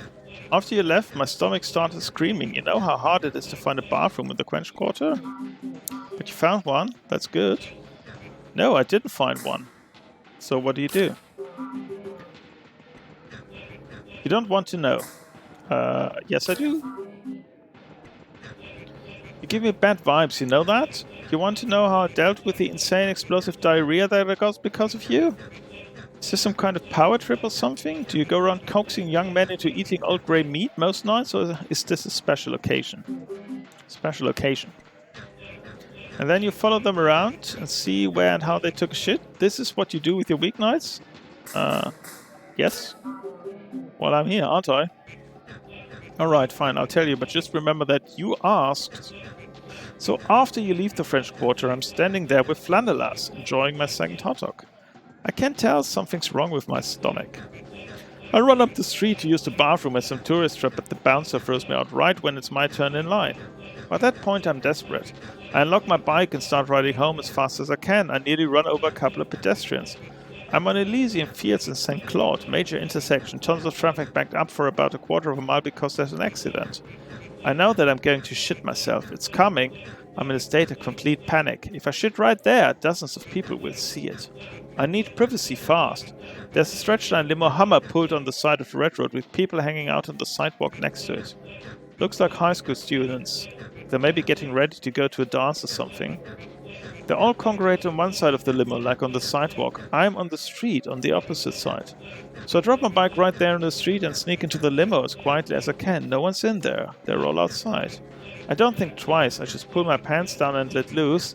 It's, you know, there's a lot of it. It's taking a while. Should I keep going? You're still enjoying yourself here? Ah, jetzt will ich aber wissen, wie es weitergeht. Please continue. Das ist eklig. You're disgusting. So anyway, while I'm in there, the kids shut the door, the driver climbs in, and all the lights at the rear of the limo go out. I guess the driver was just dropping the kids off downtown. I don't know. But at this point, it's just me and him. There's a tinted window that divides the cab from the rear of the limo. It would be pretty hard for the driver to see me with the lights out. He gets on the phone, calls his wife or girlfriend or whatever as he drives away. He thinks the limo is empty. He's got it on speakerphone and I can hear the whole conversation in the speaker right next to my head. First thing he says how bad those kids stink. Said he'd never arrive young kids like that again. Said they smell like baby diapers. Then he starts like having phone sex. I'm not joking. They immediately launch into it, saying what they want to do to each other, all this stuff. Not like that's the biggest deal in the world, but for reasons I won't get into, I just really didn't want to be in there anymore. I tried to open the door, thinking, fuck it, I'll just jump out. But the door is locked. I check the others.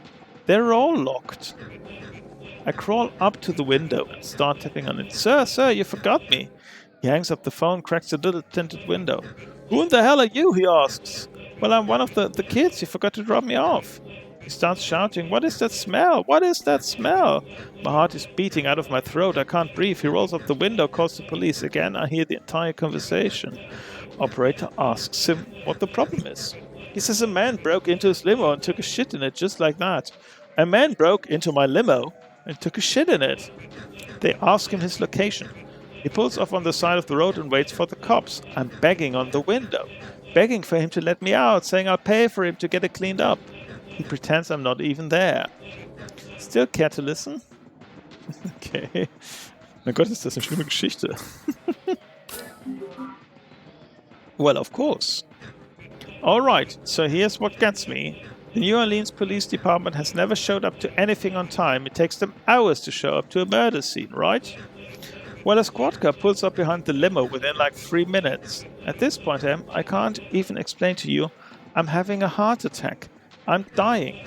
I crouch down behind the door and wait. There's shit everywhere. It's on my shoes, my hands, my shirt. I have no alibi here. The man gets out, opens the doors for the police. I spring out of there and just start running. I don't look back. I can hear the cops shouting. I turn into the neighborhood. There's a construction dumpster about a block away. I run like lightning towards that thing, dive in. There's barbed wire, nails, all kinds of stuff. I'm getting stretched up. I don't care. Adrenaline is coursing through my veins. I burrow down to some heap of trash like a mole in height. I can hear the police sirens. Squad car stops at the dumpster. They get out. Look ahead. They shine the light right on me. I stay perfectly still, holding my breath. They leave. I wait a couple of minutes. I climb out. I walk here. I take another shit. I'm so sorry. Yeah, well, hot dogs. Okay, das ist eine Geschichte. No cover tonight, just checking IDs. Well, we're looking for a sculpture. For one of Kenna John's sculptures. That ring a bell? You're talking about the douche whose little gang keeps calling the cops on me? Presumably, yes. You don't look like one of those mall Nazis. What's this about? Well, I'm the mother of Garrett. My son recently got into this stuff. I'm concerned. My condolences. I'm a father myself. Would hate to see my kid get wrapped up in this kind of thing. Anyhow, here's what I know. They've got some game they play on their phone. They stick their devices around town like Easter eggs. They find the devices, scan them with their phones. Something like that. Not sure of the details. Wie Pokemon Go. They hit one right outside the bar, so we had the little mall Nazis coming by every night. But then last night, Ditchman came and grabbed it. Ditchman? Who's Ditchman? He lives over by the mall. He's usually hanging around the ditches feeding the ducks. I don't know the guy, but Bell vouches for him, so he must be alright. Sounds like we're heading back to the mall. Okay, what's happening tonight? What's going on inside? It's bounce night. Ah, bounce. Sehr gut. Bounce night? Yeah. Crowd seems... Well, she glances around. Different than I'd expect. What you looking at me for? Just, don't you agree? What, bunch of white kids shaking their ass to bounce, so I'm supposed to give a shit? I didn't mean anything by it. All I listen to is Christmas music. Christmas music. That's it? That's the only thing I listen to? Seriously? Oh, I don't even start. Over here having bounce nights for a bunch of white kids. It's now a problem all of a sudden, because all you listen to is Christmas music. It's a super Unterhaltung. Yeah, now it's a problem. That's right. Where you from, Stinky? Minneapolis. Enough said. Christmas music. Just kind of creepy. That's all you listen to. Creepy? I'm going to listen to you about what's creepy? Whoa, whoa, whoa, boys. Christmas music is cozy. Helps me relax. That's cool, man. That's fine. Good damn. Okay. Why does John's gang call the cops on you? I don't know. They try to get every show I book shut down. Maybe because they have nothing better to do? Ach nee, das wurde uns doch gerade gesagt in dem ersten Ding, dass wir das machen sollen. Warum sagt sie ihm das nicht? If this ditchman lives all the way out here in Kenner, what's he come around here for? He buys stuff of Bell. What kind of stuff? Where's the Bell? Why do you care? I'm just looking for a way into the mall. I'd say this ditchman gets stuff from here, he takes it to the mall, I think he's selling it to those little nasties. Okay, alles klar. Soll ich da reingehen dann? Let's get drink some other time. Naja, wir müssen dieses Augmented Reality Ding fertig kriegen. Love triangle, too much whiskey, someone kicked in the wall in a fit of rage. Okay, dann würde ich sagen. Saying somewheres, once a modest neighborhood bar, it has moved through a succession of subculture clientele over the past decade. First came the squatters, who took up residence in nearby homes damaged by hurricanes or simple neglect. Squatters attracted the punks brought the hipsters, and so on. It now exists in a subculture estuary, only one change of ownership away from becoming an upscale wine bar.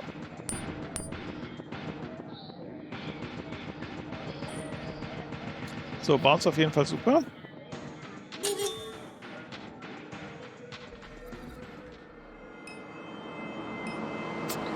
Und zurück zum Mall.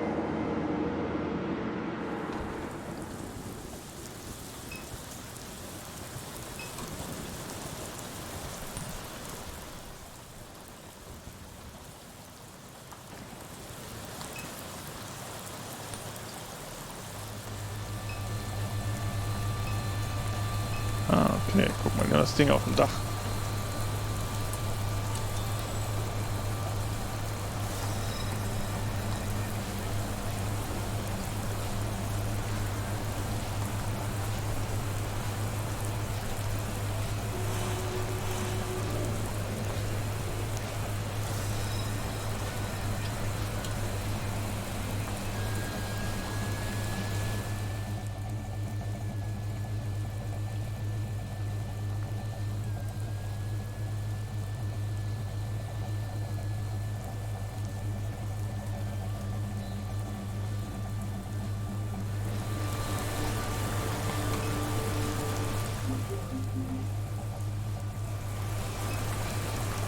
Ja, ihr habt ja diese Dinger da auf dem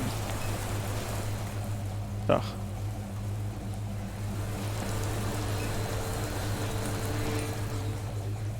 This buddy of yours? Guy I grew up around. Interesting fella.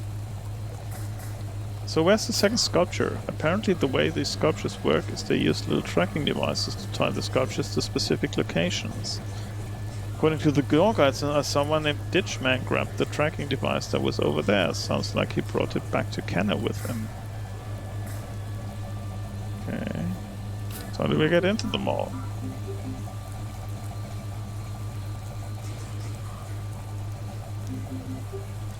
Na gut, ja, weiß ich, wir müssen diese Dinger. That's right, he said to open the application while standing in the parking lot in front of the mall. You'll find friend. Okay. Aber hier, das ist doch so ein Ding hier auf dem Dach, oder sehe ich das falsch?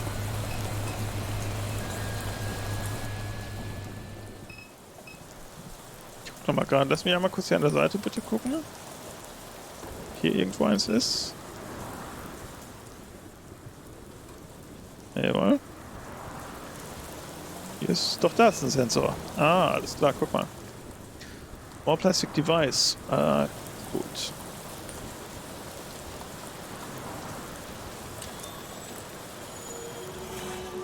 Second reading from the Apocryphon of Kenner John.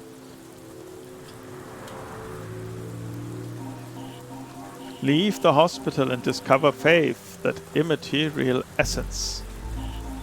Pray, Garrett. Pray in the closet during the football games. Post prayers to the show forums just to fuck with the scum. That's how the Garretts find you. Once named Garrett, so they're all named Garrett. Some kind of joke, doesn't matter, you're a Garrett too. 28 Garretts in all. Garrett worked in the basement below the council chambers. Said they had a closet full of old computers. Garrett plugged one in, used it as a server. That's how Garrett hosted sermons in the sky. He projected videos of a guy he found online. Said he grew up in Kenner, just like Garrett. Garrett began watching him too, and told the other Garretts to subscribe. Soon all the Garretts were watching Kenner John. John summoned his flock to the Ziggurat of Prominent Mall and taught them about Christ's hidden nature and other secrets of faith. He spoke of these things on the... What the fuck? Hallo?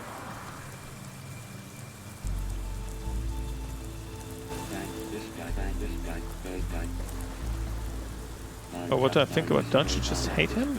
A real fuck, isn't he? Can I help you? Catherine, dear, it is I who will be helping you on this night. I knew you'd come to see me, waiting in the ditches. Waiting. No trouble there, child. Happy to do it. You need access to the mall. Here I am. Delighted to assist. The man eyes the ring hanging from Catherine's neck. And you even wear the stone of the Magdalene, just as she herself wore it. You're the image of her beauty. Das ist ja alles sehr nett, aber auch totaler Quatsch, was du da erzählst. You, why are you here? We were neighbors once upon a time. Don't you remember? I've only come to help, as neighbors do. Catherine shakes her head. What is this? It is my responsibility to guide you and to watch over the children. I've been to see Kay. She is well. Excuse me? Can you tell me what this is about? It's about a boat that can get you into the mall. The Garretts, they favor me over John, that little shrimp, that little sad boy. I'll be your guide into the mall, the sanctum of the Garretts. Well, this man, I think he's been following me. Das ist der Typ, der glaubt, wir wären irgendwie die Nachfahren von Jesus, ne? To help you. I've always watched over you. Oh, Schutzengel. But Blue, a good man, they say, an asshole. He wouldn't let your pawpaw near you. Well, here I am. I came to tell you you needn't worry about Kay. Keep her name out of your mouth. Because she'll be home. Perhaps too late for you. Dying, they say. From becoming to being the philosophers. Oh, sorry, from becoming to being the philosophers say. Where did you see my daughter? Walking through California like it were Galilee. Her robe straight, splendid, divine. A child of Christ. Ja, was denn jetzt? Achso, California als das Galilea. Jetzt verstehe ich. Ich dachte Galileus. No, not getting in a ditch with this guy. Fuck no. There's no one else in this place to help you. Do you see anyone else? Anyone who will help? I don't want your help. Don't want to be anywhere near you. Stay away from me and my family. Are we clear? I have all the time in the world, Catherine. But you, dear, you do not. I am not here to frighten you, to harm you. Quite the opposite. Gott, ist das eine Gaga-Geschichte. Without my help, there will be no getting into this mall. Patience is a virtue of your pawpaw. I'm your only way in. Dallas leads Catherine from the canal. Let's go find this lost sculptor. We don't need his help. I know him. The old man smiles and gives an enthusiastic wave as Dallas glances back towards the ditch. Sounds like a stalker. Well, I just don't know. Seems like this parking lot is full of strange men who know your name. Am I missing something here? Wait, you think I invited them? I don't know. Maybe. I'm just as confused as you are. What a character. Kenner's full of them. Well, how do you feel about Pawpaw?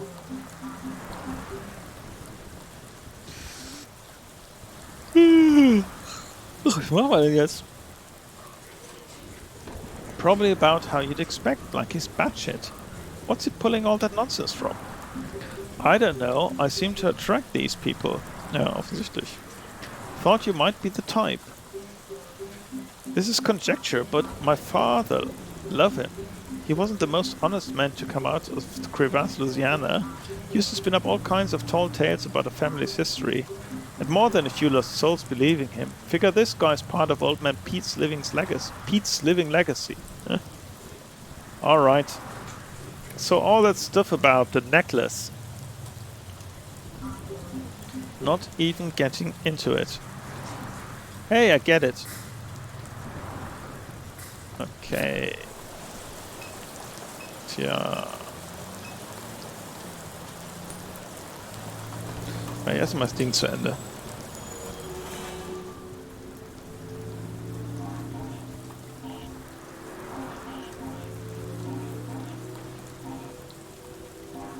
Okay, Videos.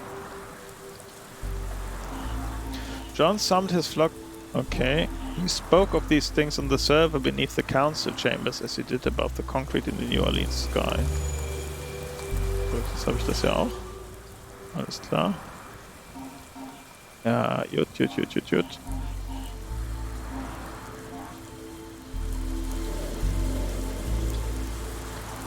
Okay, das heißt, ich müsste jetzt wahrscheinlich zum Council-Haus und dann irgendwie das Ding in die Luft halten, oder?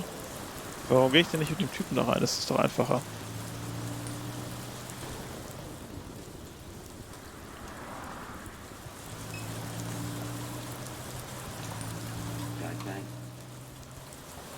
Say the word, dear Catherine.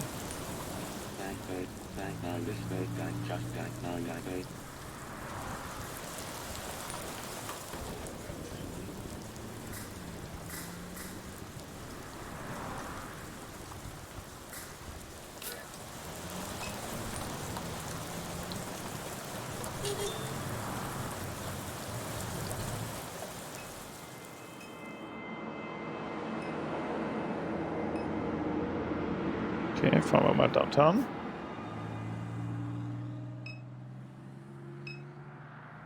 Billboard. The uncanny smile of personal injury lawyer Martin Smart hangs above Interstate 10. His eternally coiffed hair clings desperately to his head. His hallmark blood red tie catches the eyes of drivers speeding east. Just a click away, the sign reads.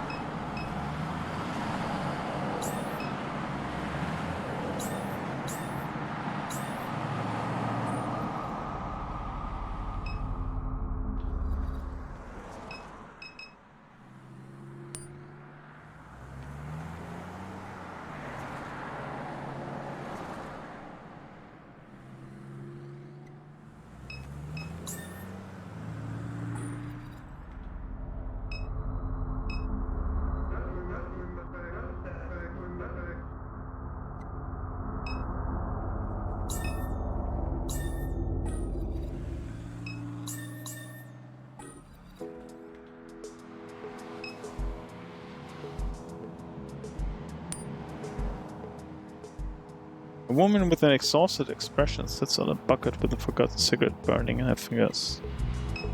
Gehen wir noch mal mit ihr. Are you one of these nerds that comes around here to play with puppets? No, I'm not. Good, we're back here trying to live a quiet life. These people with their haircuts, they come around here playing with puppets, making a big production. Then the cops show up and give us a hard time. Ja, das ist scheiße. I got chased away from my last...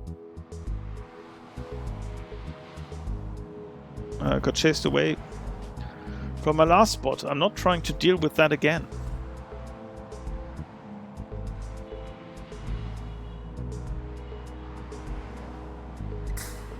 So where was your last spot? The mall in Kenner. I was one of those first after they condemned the building. A man left in the closet. He was strange, but he kept to himself. No one bothered me in that place until the boys showed up. They chased us out, threatened to report us. Ah, interessant.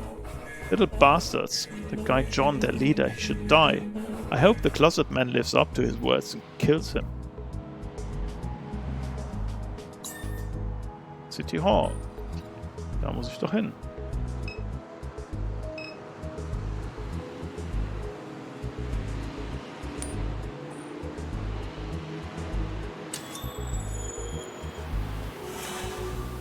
I am friend.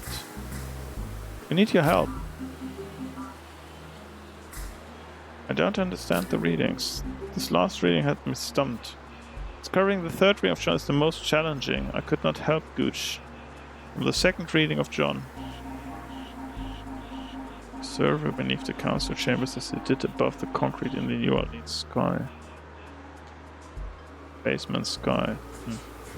Council chambers are on the first floor of City Hall, so we're in the right place. Basement beneath City Hall, sky above City Hall.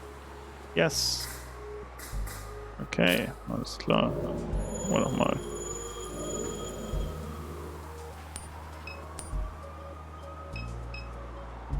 Gehen wir mal rein. The guard greets Catherine at the door. Welcome to New Orleans City Hall. No council sessions this evening. Building's closed. The Garrett Selters. The guard looks Dallas up and down. Nah. We're here because of Ken and John. I've let a lot of people pass through in the evenings, wanting to take. Okay.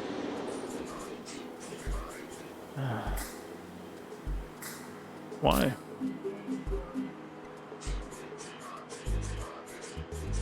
I was coming to City Hall every week for a while after the flood this past summer. Pumping stations went down during a heavy rain, ended up getting 2 foot of water in my car. City said they pay for the damage, but I never got a check in the mail. Talked to a dozen people in this building. Nobody could tell me the issue. Finally, I gave up. Cars still don't run.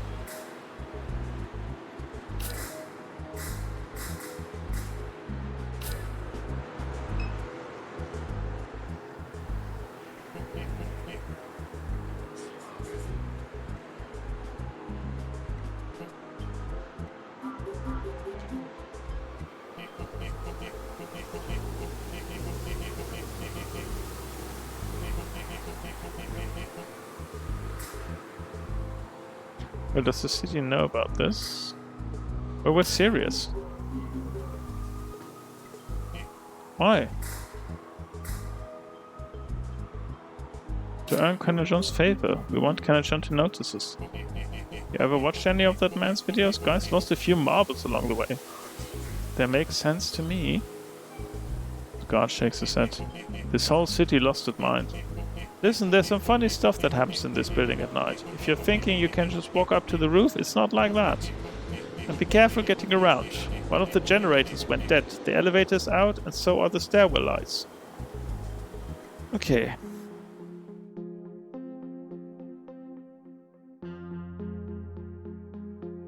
Ahead is an elevator corridor with a stairwell. A long unmarked hallway extends to her left. The exit is at her back.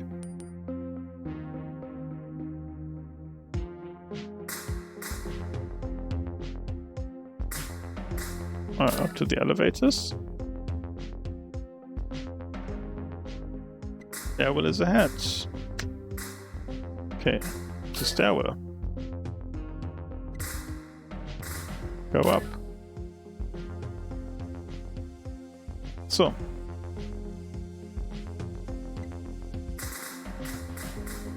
Go down. Ich hoffe, wir sollten zuerst mal zu den Servern gehen, ne? Fading fluorescent light, Bob strobes in the hallway to her left. The stairwell is at her back. Go left. Catherine turns the corner and immediately meets the stare of a man squatted on the ground in the stuttering light of the hallway. Okay, wer ist das? Speak. I wouldn't stick around too long. Why? The man's demeanor remains unchanged. Okay, was will er denn?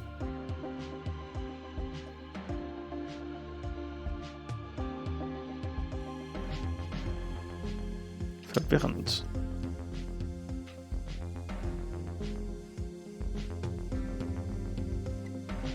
He removes a receipt from his shirt pocket with more notes scribbled on the back. He begins to read. On the 7th floor is a planner, but if you don't listen closely to the following, he will hide. A planner? In the darkness are hands you must shake. Do so in the order I say. Any missteps and the elevator will clear the mistake. Das muss ich schon wieder was ausschreiben. Habe ich da was zu schreiben hier irgendwo? Das sieht gut aus. The first number in our sequence is the floor above the council chambers, third most distant from the sky. Okay, das ist dann wahrscheinlich der dritte. There are 11 floors should one count the basement. Our second number is that which makes an even divide.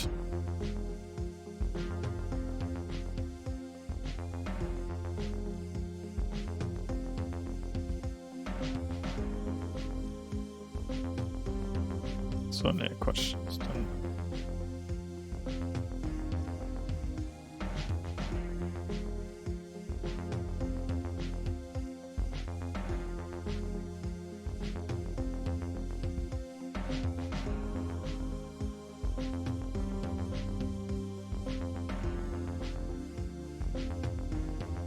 okay, erst dürfte es dann 10 sein. Das ist ja das Einzige, was dann Even Divide macht.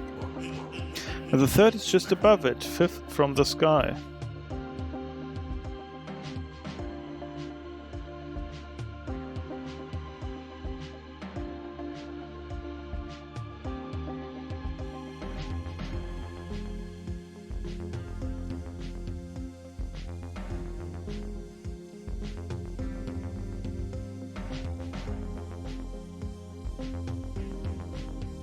Also, 3, 5 und 6.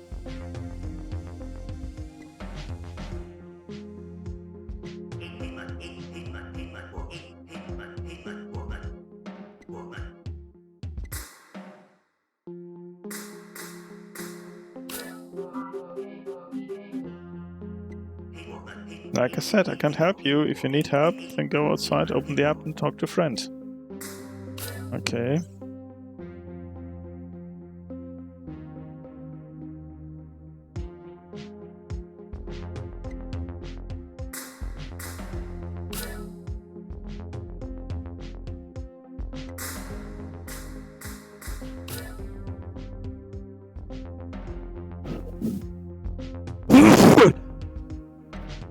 The elevator still lacks power.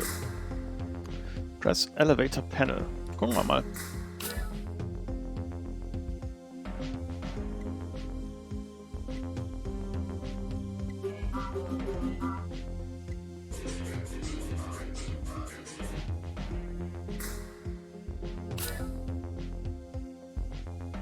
Okay, dann go up.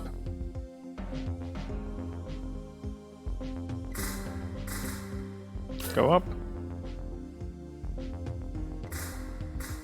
Feel around. Carrying ropes in the sightless dark. He feels the distinct touch of another's hand. Startled, she grasps. Oh, what is it? Someone is in here. Okay. Dallas speaks into the darkness. Hello? The stairwell is silent but for the decaying echo of his voice. Reach out hand. And an unseen hand grasps firmly and shakes. Who's there? Silence. Okay, dann gehen wir mal hoch.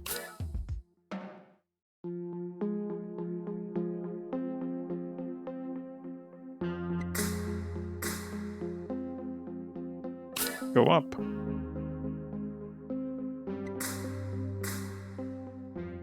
Reach out hand.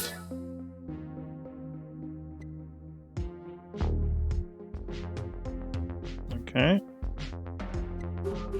What is this? Go up. Floor number 6. Reach out hand.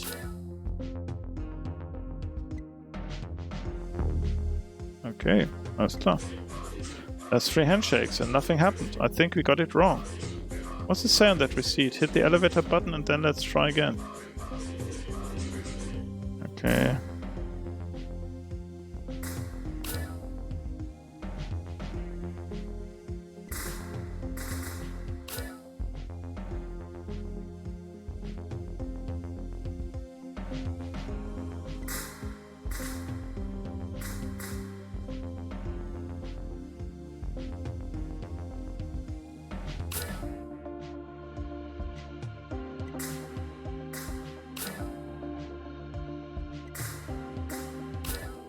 Okay, dann probieren wir nochmal die App aus. Not yet.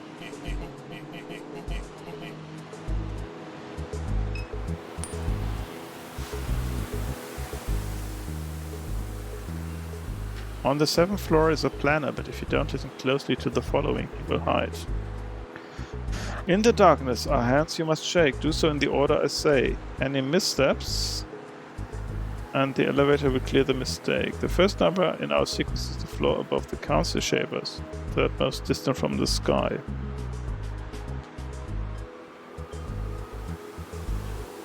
Ist doch Nummer 3.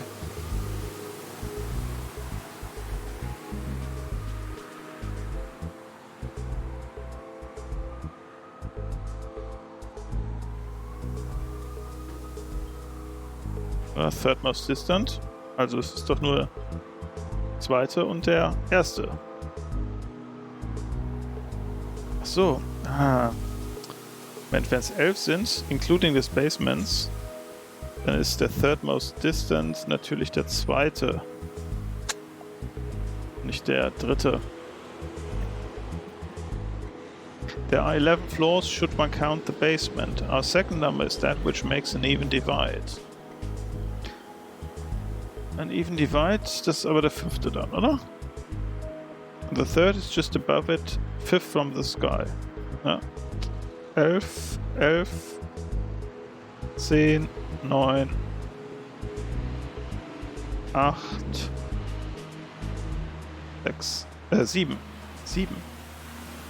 Hä? Ja.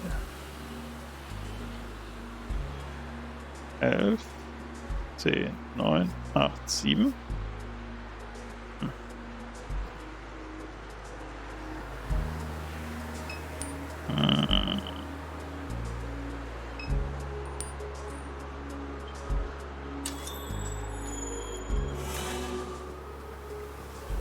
Friend, we need your help. A riddle. Yes. It's said. Only one makes an even divide.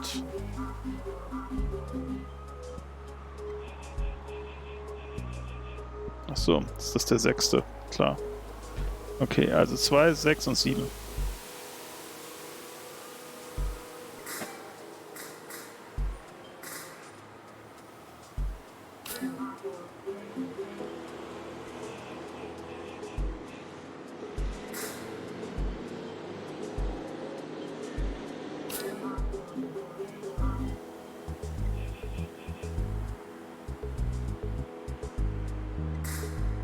Okay, alles klar.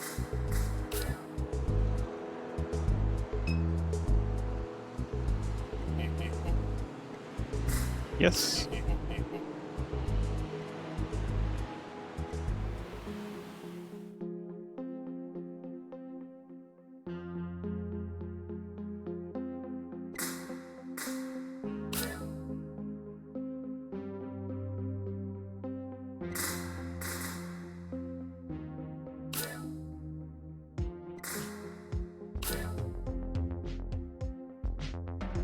Okay, komme ich nicht rein.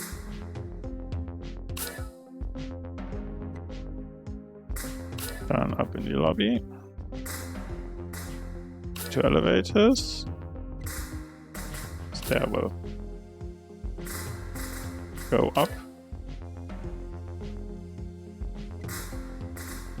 Reach out hand.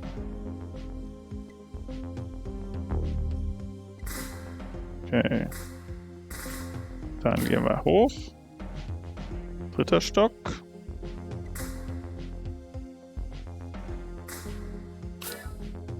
4. Stock. 5. Stock. 6. Stock.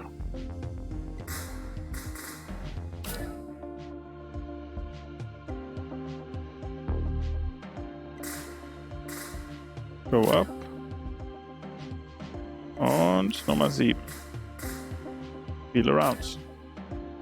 After some fumbling in the dark, Catherine discovers a doorknob. Open. Catherine enters an unlit office. She tries the light, no power. The window looks beyond Duncan Plaza towards the French Quarter.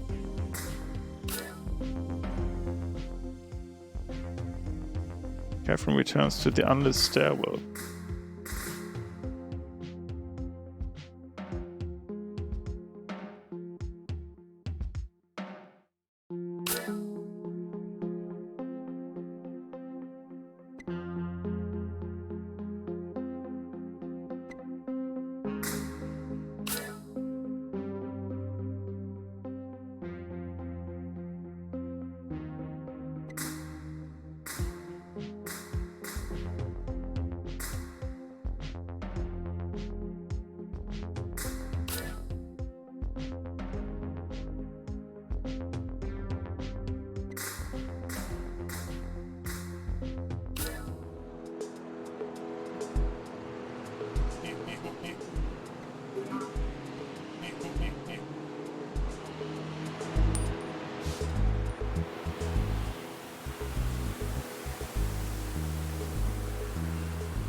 Ich hab's ja nicht gelöst, das Rätsel.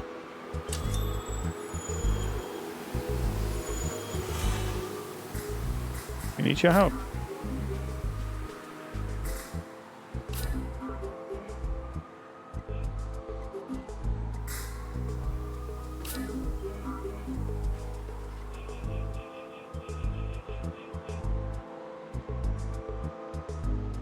Ja.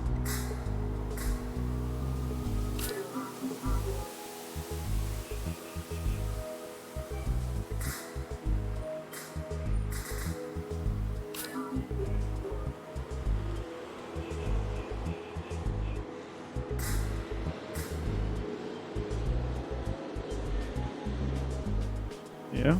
5. 6, 7, 8, 9.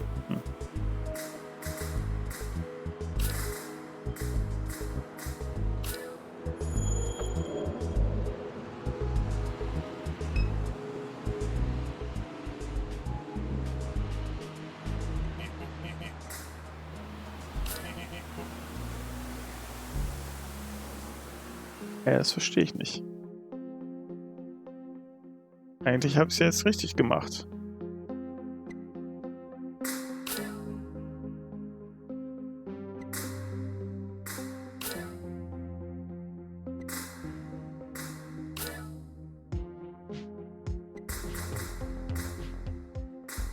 Richard Hand. Ah. Okay.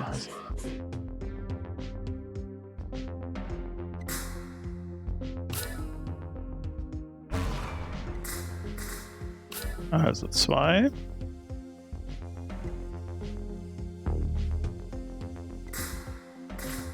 Go up. Go up. Jetzt muss ich auf den 6. Go up.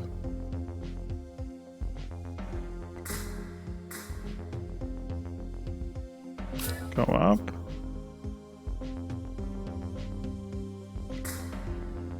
Reach out hand.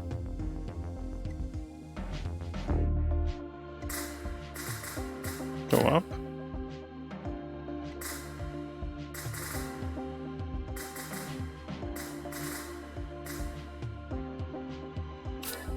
Enter door.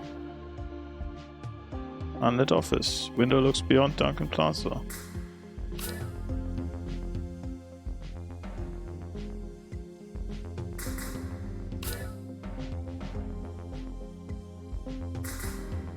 Go up. Go up.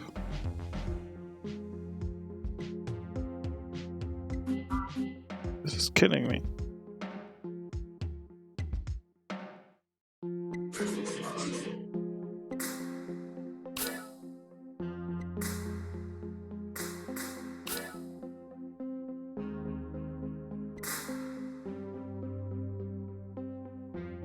Ich raff's nicht. Moment. Doch alles richtig gemacht.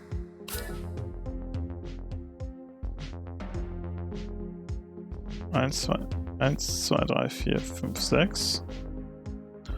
6, 7, 8, 9, 10, 11. Also das 6. der in der Mitte ist. Und der drüber ist der 7. Ja, aber im 7. gibt es keine Hand, die ich shaken kann.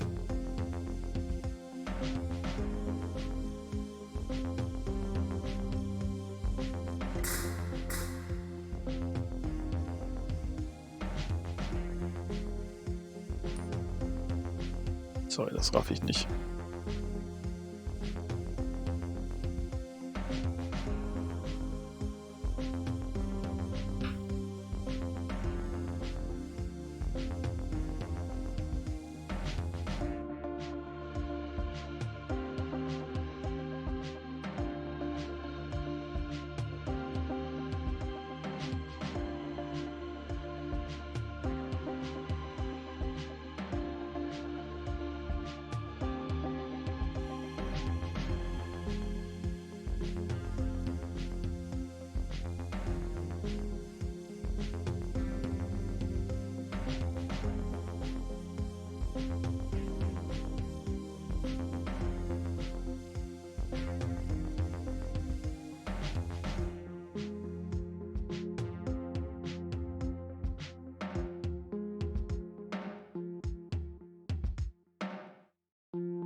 So, ich gucke jetzt hier mal in der Walkthrough nach.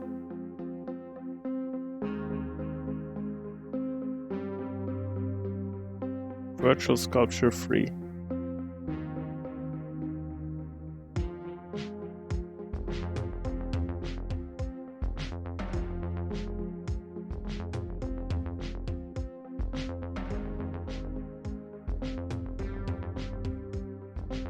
Zwei 5 und 6. Nicht 2, 6 und 7.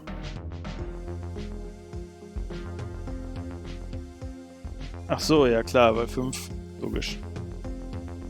5 natürlich nicht die Mitte ist. 6 natürlich nicht die Mitte ist. Siehst du, da kommen wir mit so europäischen Augen in so ein amerikanisches Dings. Okay.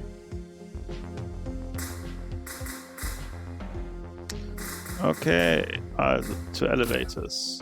So. Press elevator panel.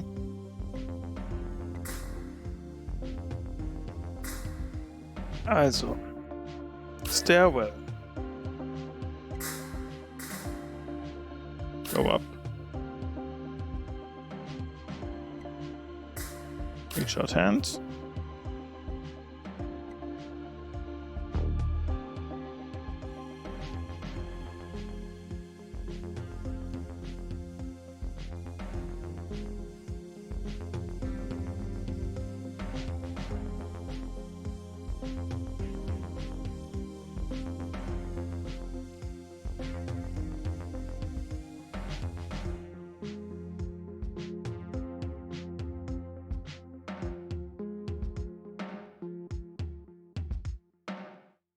So.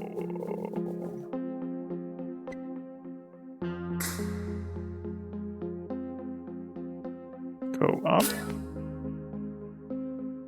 Den 5. Go up.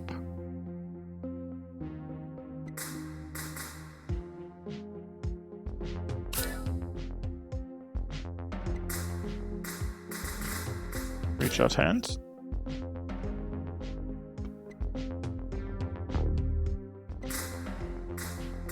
Go up. Reach out hand.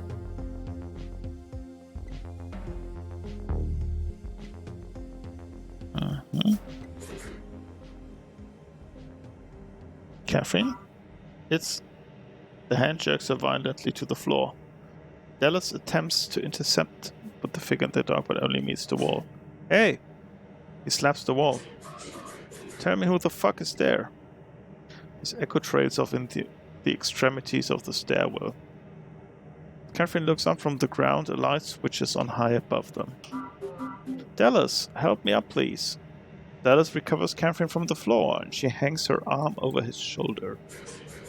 You're not in any kind of condition to be doing this shit. I know. I see a light. She gestures weakly. Up there. I'll carry you.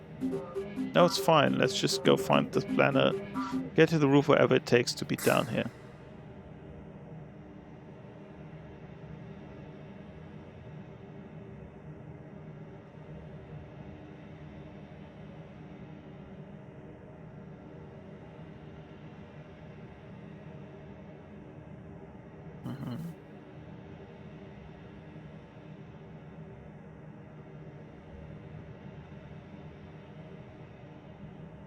Okay, weiter geht's. Go up. Floor number 7. A narrow thread of light shines from the doorway to the planning office. Enter the doorway. Catherine steps into the warm lamplight glow of the 7th floor office overlooking Duncan Plaza. A man sits at a desk facing the window. He looks back at Catherine. Looks away. Office is closed. Well, I'm trying to get to the roof.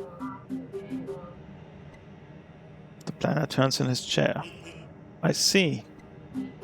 Any chance you could help? You don't look like the other ones, I'll say that. Excuse me? Where's your shirt? The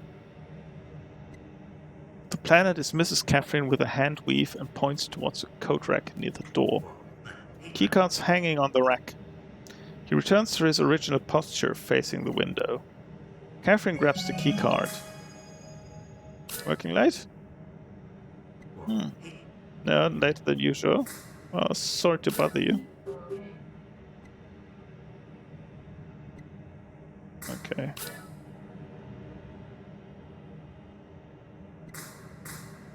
Go up. Go up. Go up. Und draußen sind wir. Right door. Exit to roof. Okay, I need to sit for a moment. Of course. Dallas gestured to a nearby air conditioning unit. Let's sit.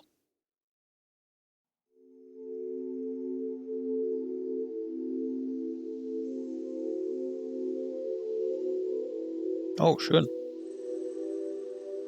Super aus.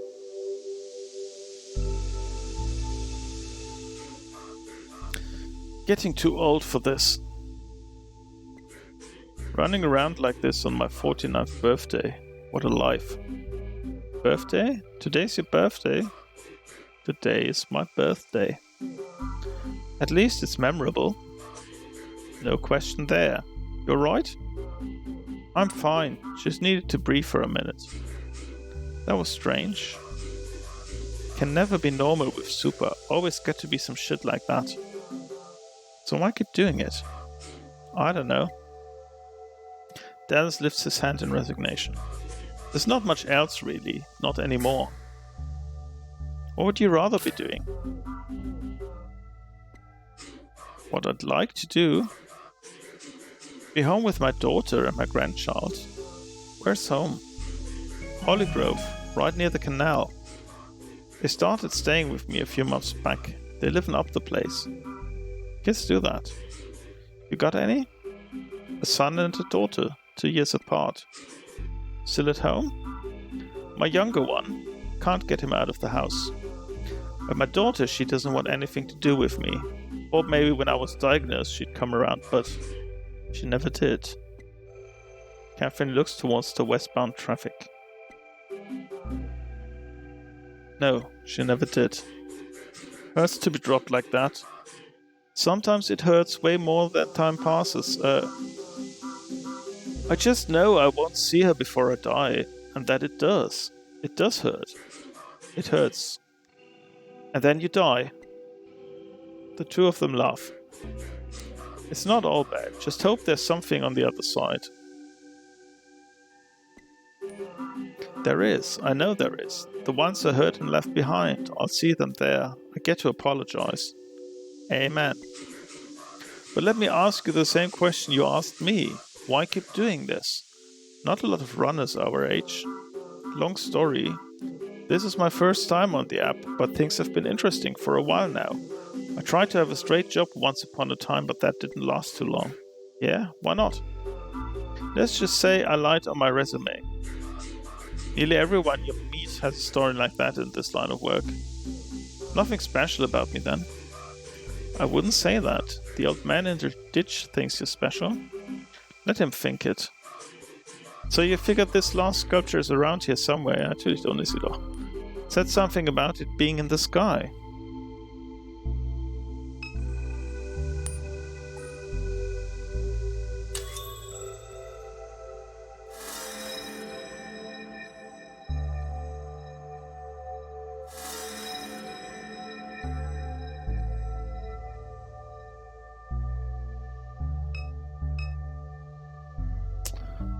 Okay, dann gucken wir halt hoch erst.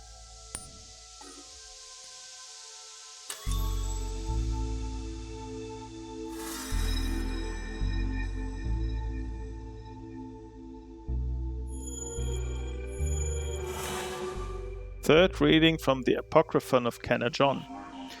New Orleans is a pit and Garrett's stuck in it. New Orleans is the lowest world. A messenger visits John, tells him about the early faithful now living in the cavities of the Martian moons. Oh Gott, das ist auch so ein Spinner. Tells him there's a way to commune with them through the Adamic language of angels and spellcasters and others who know God's mind. There's a chrism, a fluid that John must imbibe. It's in an egg that floats in the sky. John is blessed with the plan to escape the low world's reach. The Garretts must build a spacefaring ark, a vessel with which to leave this earth. Having imbibed the chrism, John may ascend beyond the distortion of the low world and listen for the twilight language. Two Garretts work together at Stennis. John appoints them to oversee the task. They soon find other engineers sympathetic to their plan. The Garretts labor for 708 days, and in that time, the Ark is complete. Also 708 Tage. Schreibe ich mir auch sofort mal auf. Also 7. Moment, was hatten wir? 28 Garretts, ja?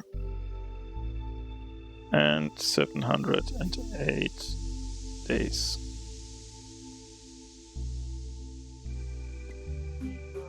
So is that it? We found all three? Let's go ask the kids at the mall.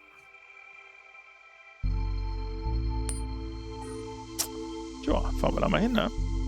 No service.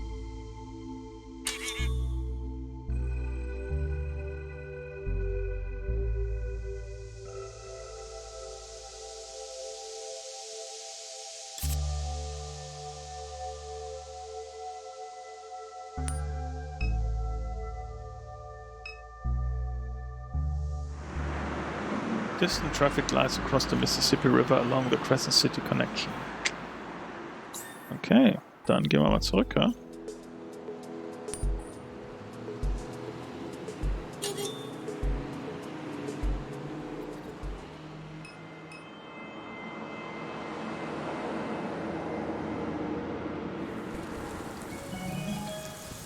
Text message received.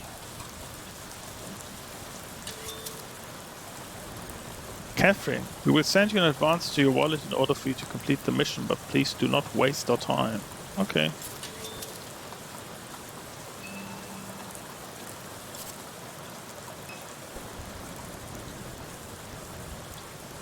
So, warte mal. Habe ich denn jetzt was, womit ich den recorden kann? Egal.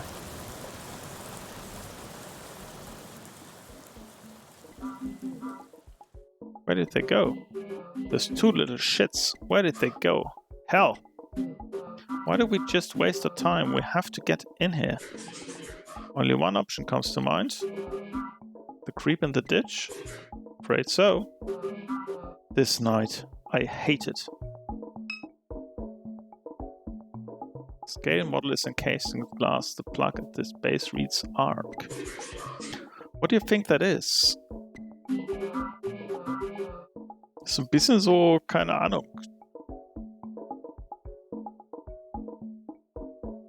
So Sunra irgendwie, ne? So, irgendwer wird uns kommen.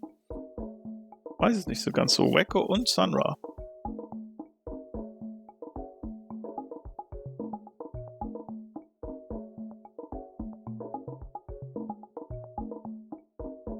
Ganz schön crazy alles.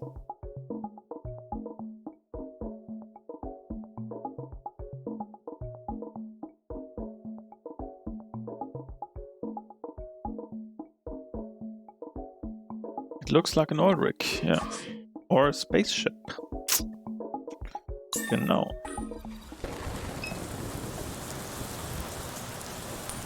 Gehen wir nochmal hin. Papa. We need your boat. Oh! His face is pure glee.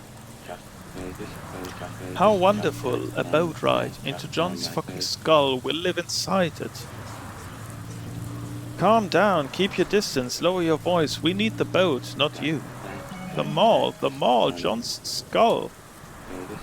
The boat is just a little further down the canal. Let us go and visit the sanctum of the Garrets. Na dann. Boah, hat das ewig gedauert. Wahnsinn. Okay, wo muss ich denn jetzt hier hin? Gibt's ja nicht.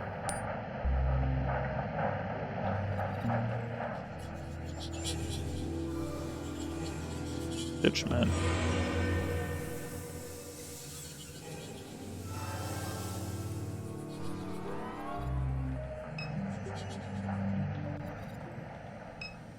Naja, gucken wir erstmal, was haben wir denn hier? Computer und ein Laptop und ein Crane Manual. An instruction manual for the operation of Shield's railroad crane network. Okay. You read from the manual. Shield's railroad cranes can be operated from a safe distance using control panels located at various points around the facility. Each crane is labeled with a unique identification number. To operate a crane, enter the prefix code 2914 followed by the crane ID. 2914 plus ID. Okay. Gut.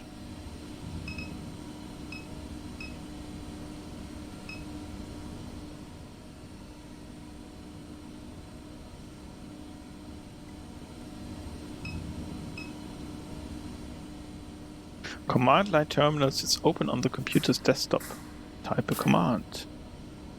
Security status. Authenticated. Someone has forgot to log out. Fortunate for us. Freight elevator lock engaged. Drone bay lock engaged. Type a command. Disengage lock. Sehr gut.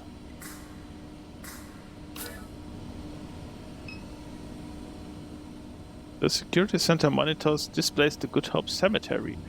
Raised tubes surrounded on all sides by refinery architecture. Da muss ich doch hin, oder wie war das nochmal?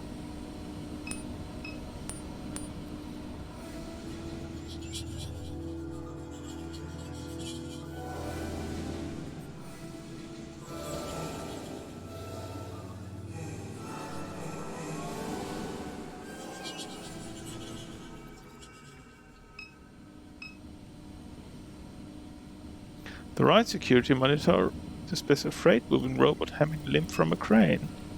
The left hand, a freight elevator.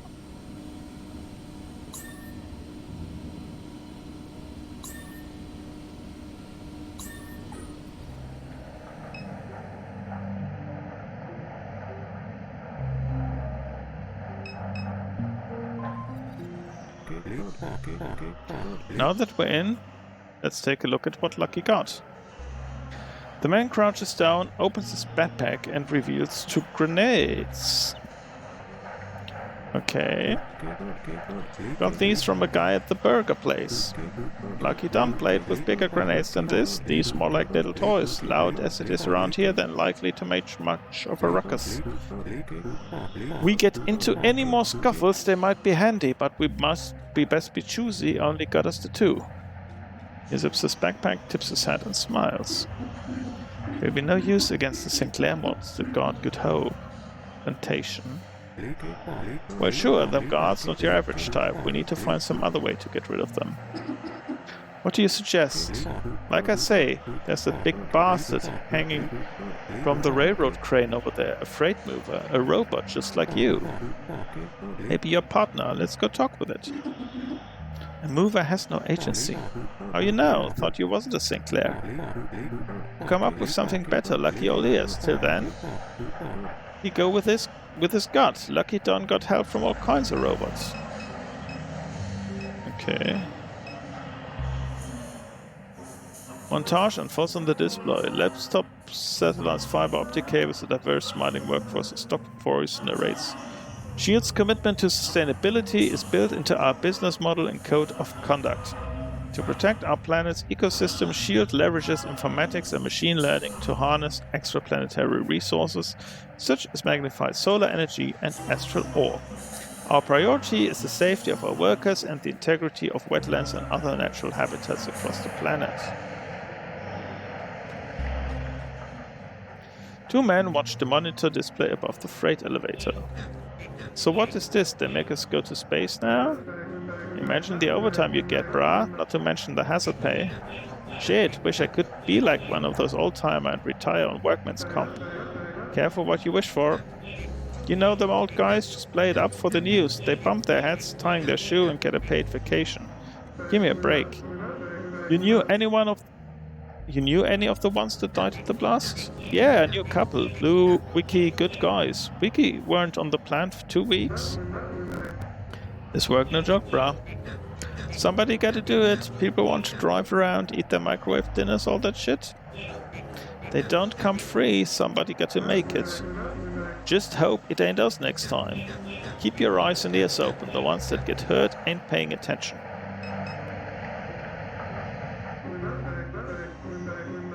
How you think the party's going over at HQ? I saw inside one of them parties one time. Don't want to think about it. What was it like? Well, I'll tell you when you're older. Okay.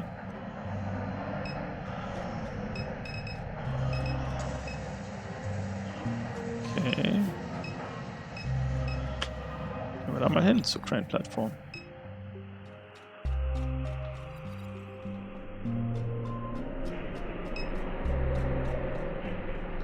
Wires drift in the wind above the catwalk. Your eyes follow them upwards to a large freight mover hanging from a railroad crane. Speak. You shout towards the machine to get its attention, but it remains unresponsive. Million? Million emits a high frequency whine. Silence follows. A voice swells from the sky as the mover begins to speak. You will dive into the water and the depths will become the surface. The breeze will change the shape of the flame, and the flame will be as boundless as the territory that it lights. What? You dive into the water? Okay. Hey buddy, keep it down. There ain't time to make a ruckus yet. You will find in the water not only flames but whole hurricanes. There will be patterns of light that form the shape of the old bayous where those who killed for freedom still hide. This like a poem or something? Rattling cages on the tracks and whispering at the pond. Perhaps the pond will whisper back. The ground that soiled those bloody days.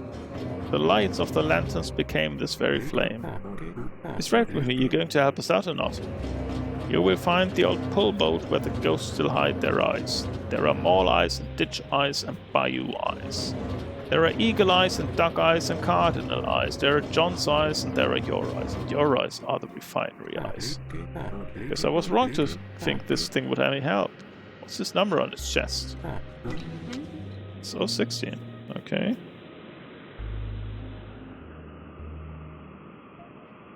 Nur 16. Remember that, alright? That's the identification number for the crane it's hanging on. That's how they do it around here. Let's go find the controls, drop this goofy bastard right on the guards. Wouldn't that be a hoot? Das klingt nach Spaß. Das ist auch der Dogs Eyes. Ja, wer weiß das schon, was für Eis es da gibt. Bright Eyes Burning Like Fire sind dann nur noch. Loader Corridor.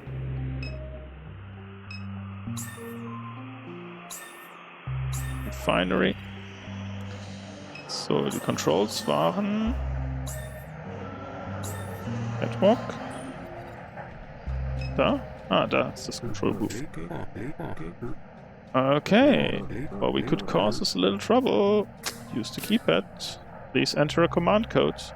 29140016. Submit. Manual override confirmed. Start-up sequence initiated. Please enter a movement path code. A what now? Oh, keine Ahnung. Movement path accepted. Hold up, what's the thing going? I believe that's determined by the movement code that you just entered. I punched in wherever came to mind, but this ain't the direction I'd hoped. It seems to be slowing down. Surely it will stop before it reaches the flame. They wouldn't have a code that sends the damn thing straight into a gas flare. Oh. Oh dear Lord Jesus.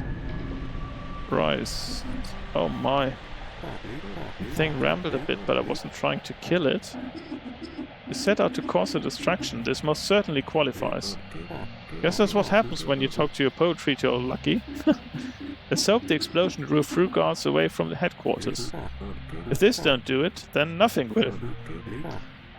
Wait, you'll hear something? Right. What the fuck? Oh nein. Was ist das? Can anybody tell me if this thing's hostile? Drone Priest. They can't decommission me. They'll never decommission the Drone Priest, baby. Was ist der Drone Priest? The Drone Priest is going to kill you. Gone, gone forever. This whole refinery, damn clown show. Come, my little ones, let's dance. Okay.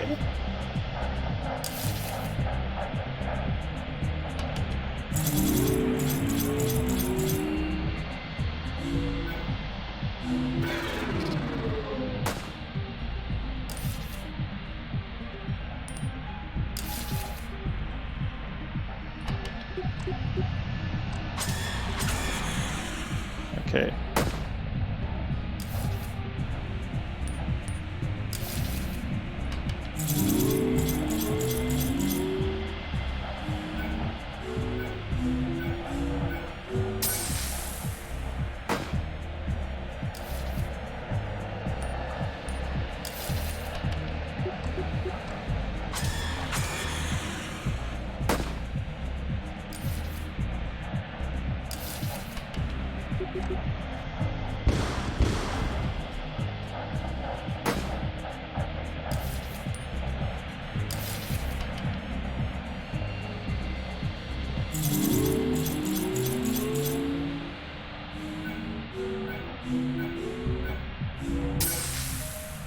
So, geschafft.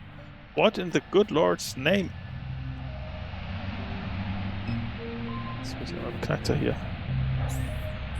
Okay, gehen wir zurück. Gut, jetzt ist die scheiß Wachen weg. Look, no gods. Guess Lucky was right.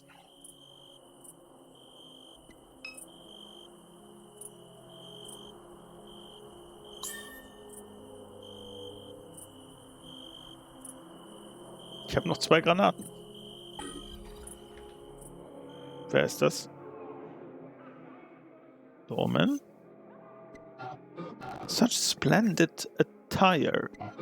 You have chosen vagabonds of the highway as your guise, fitting finery for this pageant of the Epiphany and the ashes. Beyond these doors, the masquerade of the refinery flame.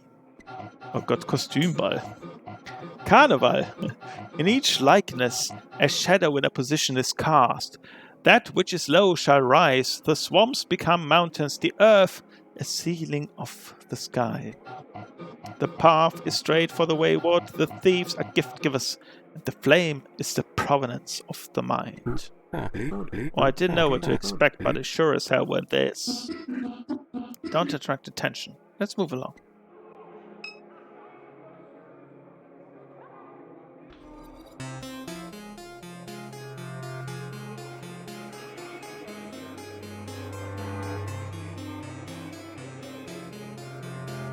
Ich mag ja Kostümpartys, aber die bei Monkey 1 2 sieht lustig aus. There are many currents of deceit and mistrust coursing through the room tonight. Some wear masks to speak truthfully without fear of reprisal. Others wear masks to further deceive. Laura Sinclair, the regional CEO, is unwell. That's why she doesn't join us tonight. She was once the darling of the pageant, but no more. Her power is slipping. She's at odds with her father on one side and the board on the other.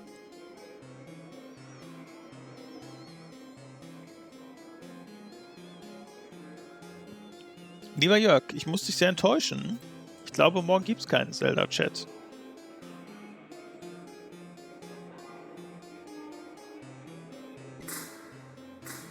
Why is Laura at odds with her father? They seek the same thing, but for different reasons. There is technology of unknown origins that has made this region its home. Mal kurz. Kurz mein Netzwerkkabel anschließen.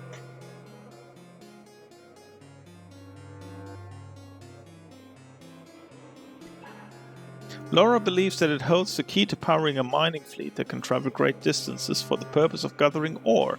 It is her final bid to move S.H.I.E.L.D. away from Earth extraction. Her father, Thomas Sinclair, hopes to block his daughter's discovery of this elusive technology and to intercept it for his own designs. He is a man without a face. You will never see Thomas Sinclair, but his eyes are everywhere that he wishes them to be. They are here tonight behind several of these masks, perhaps closer than you realize. Between several of his masks?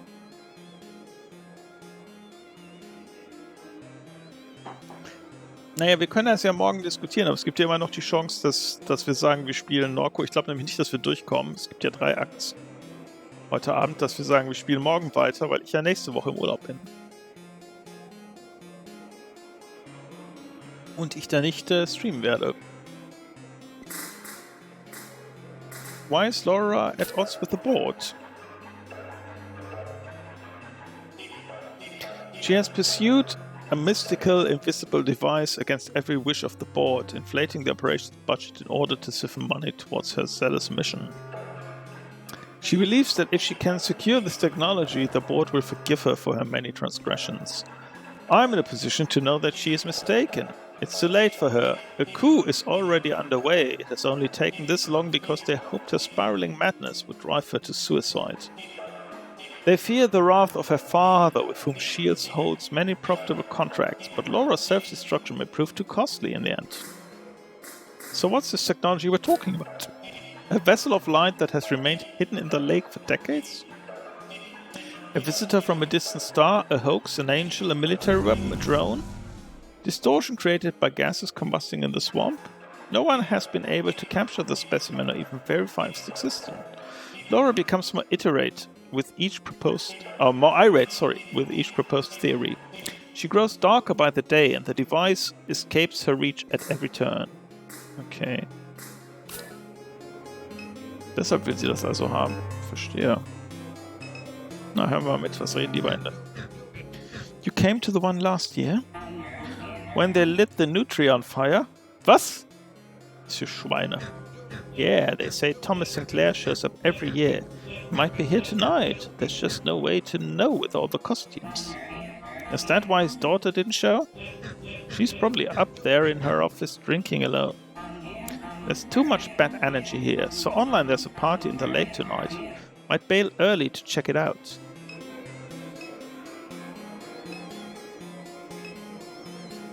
What's this in here? A man wearing a golden crown gesticulates drunkenly while those around him back away in embarrassment or attempt to calm him. History is created by the sympathetic, the soft-hearted. No. Why bend to the will of the weak, huh?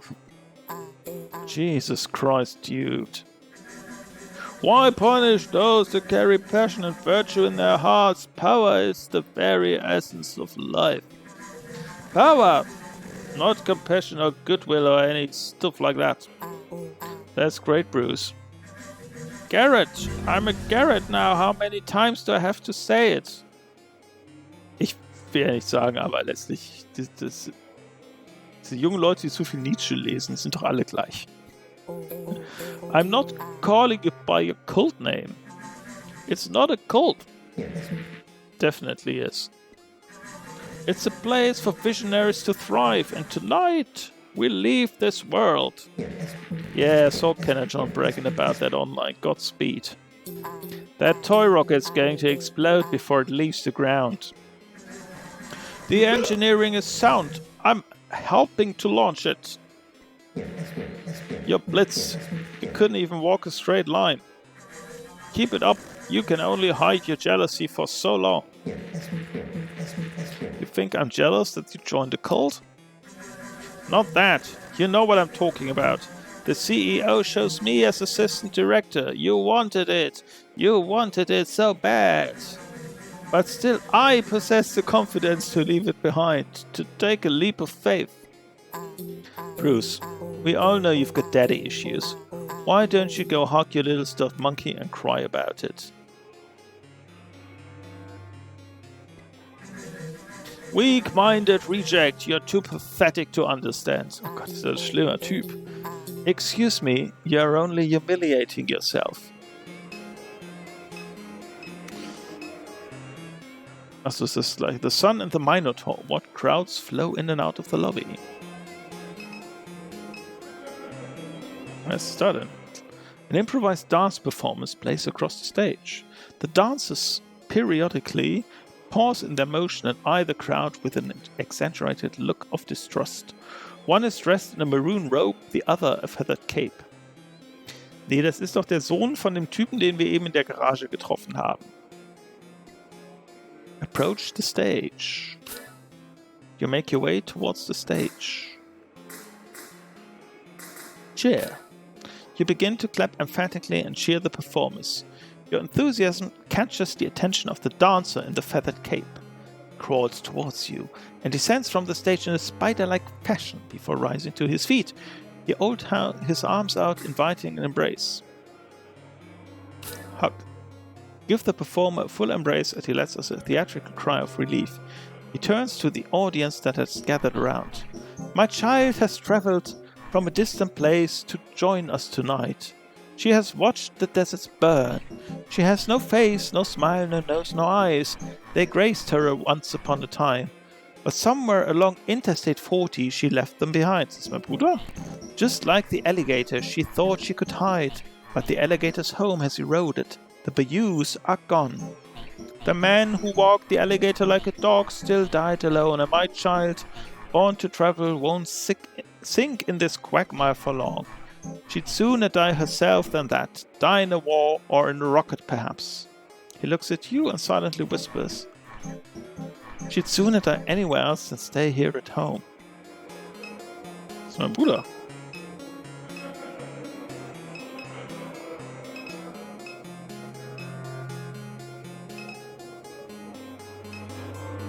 Keith haben wir noch nicht gesprochen.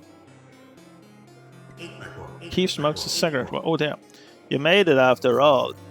Lot to take in, eh? How'd you get through? Ja, der Monkey. Ja, der Monkey hat... Bruce hat einen Monkey, ja. What even is this? A party the Shield Axis throw 3 weeks before Mardi Gras. Been doing it every year for decades. Been thinking about what to call my website since I left the bar. Finally settled on a name. You ready? Keith's Corner. How you like that? The executives, the landlords, the so-called philanthropists, they'll be cornered in Keith's corner. Oh God. Want the website to look like a boxing ring. Want the logo to have boxing gloves in it. Might even do some live streams. Oh God, oh God, oh God. Pretty cool idea. The horror, the horror.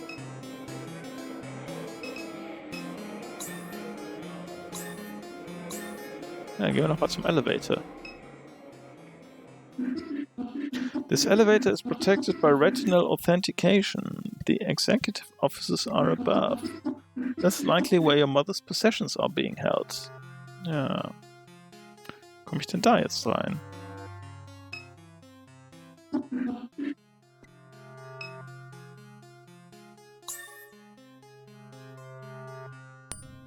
Granate schmeißen? Okay. What you got, Kay?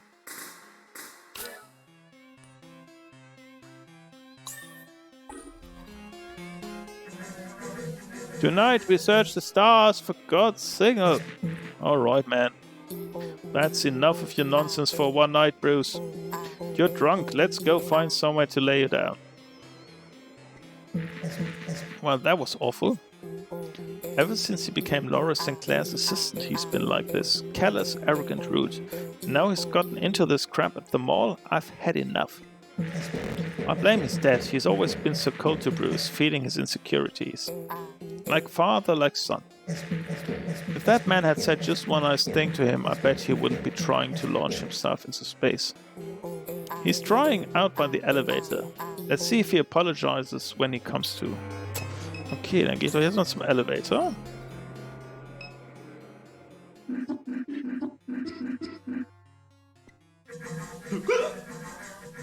They're all so damn jealous, aren't they? They want my position. Petty bastards. They want what I have, a view from the inside. Okay. Wenn du meinst.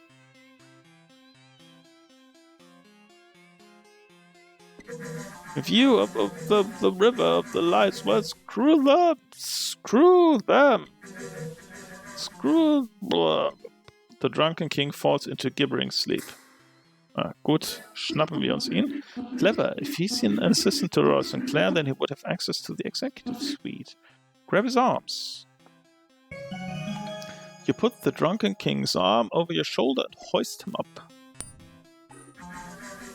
I'm not even drunk, but that's an even bigger asshole than you know that? I know how to deal with assholes. He's an asshole like a real asshole. You're just a fake. Well, fuck. That's why I'm leaving this stupid planet behind, because it's full of my dad. Wish I could find Mr. Monkey Man before I left, but whatever. No time for toys. I'm too old for that. Well, Mr. Monkey Man? Yes, stupid Mr. Monkey Man, my stuffed monkey. Monkey, my monkey. He was my best friend. Why was your dad an asshole? Because, goddammit, why you asshole? Why are you an asshole? He never wanted to say, hey Bruce, nice one. Well, Bruce, I mean Garrett. Well, Garrett is going to Mars with his bros. Throw up with his bro Sarah. Nah, just so we go with Poppy and not John. Because fuck John, just another daddy to deal with. Okay. Good. You drag the slouching king towards the retinal scanner. Ooh, fucking what? The LED sensor passes over his eye before you drop him to the ground. Who gives a fuck? Good. Up. Go up. Yes.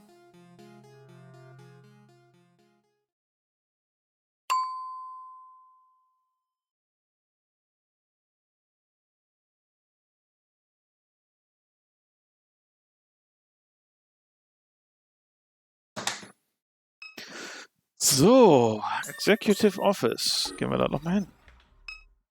Da ist ja Laura Sinclair. Was macht sie da auf dem Computer?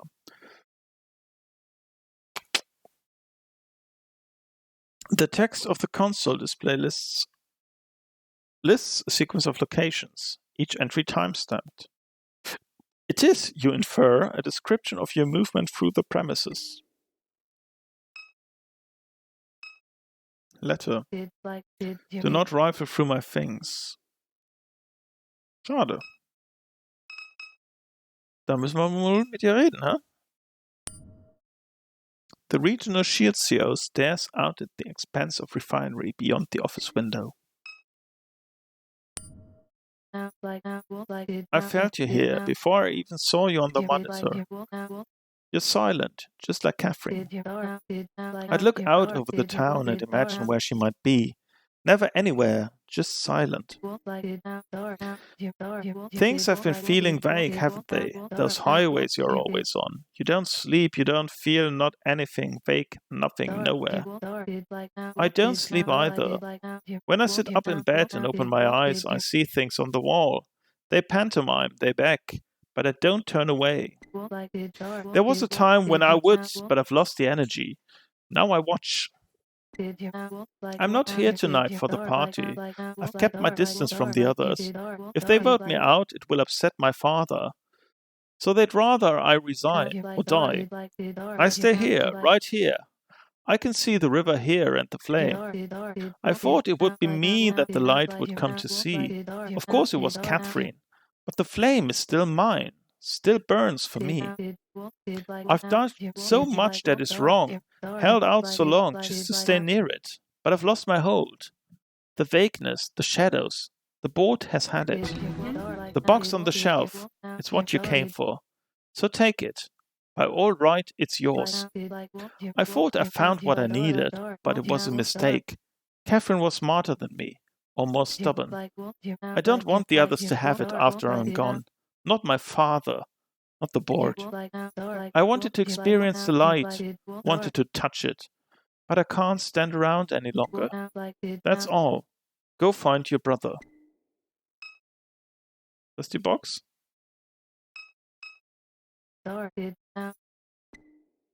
Wahrscheinlich, ne? Storage box sits upon the shelf. Dann nehmen wir die doch. You find within the box miscellaneous artifacts from your mom's life. Medical bill from Oxner Hospital, books on a range of environmental topic, Dimes Discount Rewards Card and other ephemera. Was soll ich damit? Coupon Card. Okay.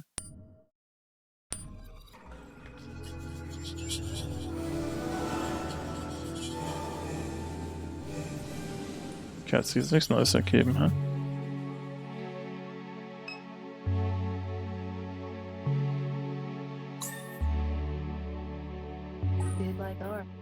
Oh, and Kay? Don't trust her. Das wem? Würde ich nicht trusten. What the fuck? Did she just... We must go, now. Okay, nichts für raus.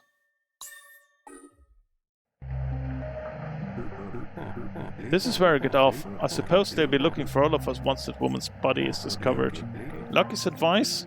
Keep a low profile. Come along, Potts. Lucky walks down the highway and into the obscurity of the surrounding swamp. We have what we've come for, the box of Catherine's possessions. Though its contents leave me more perplexed than before we arrived. Ja, das glaube ich auch. Most of what it contained was trash. Scraps of paper, scribbled notes. The only thing of interest was a Dimes discount coupon card. Did your mother visit the gas station before she died? Why would S.H.I.E.L.D. think to grab it? This puts us no closer to finding Blake.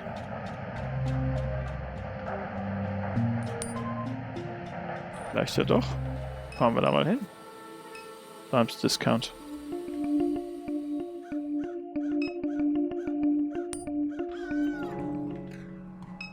Scanne ich die jetzt mal, oder?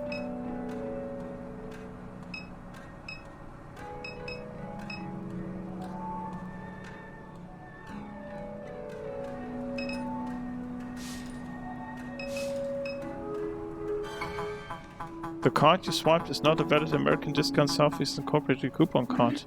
Not valid? The card is a forgery? A fluid of thought swirls within the robot's head. Catherine, she always kept her secrets hidden in plain sight. We must search the house, there's more to... Natürlich! Ah, ich hab's. Und zwar haben wir doch diesen Kartenleser gefunden in der Marienstatue. She was very secretive. Könnt ihr euch da noch dran erinnern? Da nämlich. Okay. You insert the coupon card into Mary's face. From within the house you hear the vague plop of something mechanical. Okay. Ab ins Haus. Irgendwas wird sich da geöffnet haben, aber wo ist was und wo? Gehen wir mal in die Küche. Kitchen. Hier. Was ist das denn? Das? Ne. Nein. Vielleicht oben.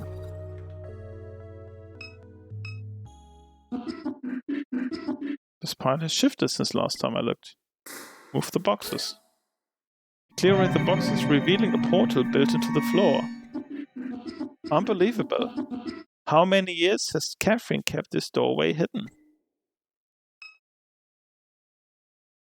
What the fuck?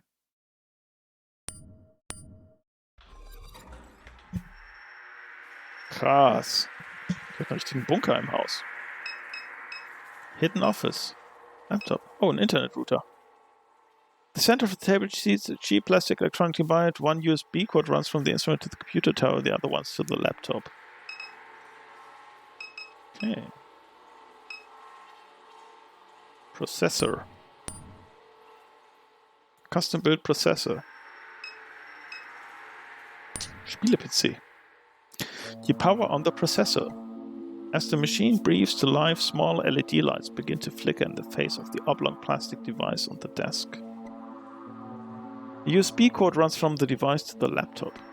The computer's terminal is quickly obscured by pop-ups advertising malware scanners and other projects. An indecipherable static blossoms from the speakers. In distorted bursts, the noise begins to cohere into a cracked simulation of your mother's voice. Was? Complete. Extracting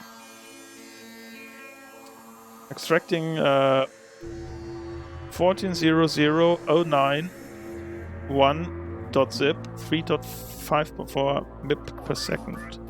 Driver update required. No Wi-Fi connection detected. What the FK? Please, is this child age 23? For your cognitive versioning needs, choose the Greater New Orleans Neuroversioning Clinic. Dear God. Driver update required. Enumerating alphabetical index array member deleted. What is that? No, please, no. If you can hear me, please. Away that robot, please. Please get away.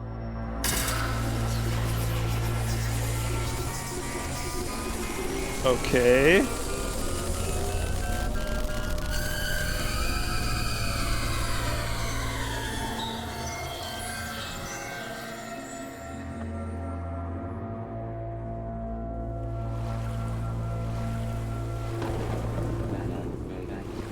To the mall, through John's skull. The Garretts have been instructed to protect the sacred messenger, but they are foolish and easily outwitted. Their greatest weakness is their treachery. All you must do is catch them fibbing, lying, and going against the will of John, their idolater. Then what? Show them for the hypocrites that they are. Sow the seeds of disloyalty.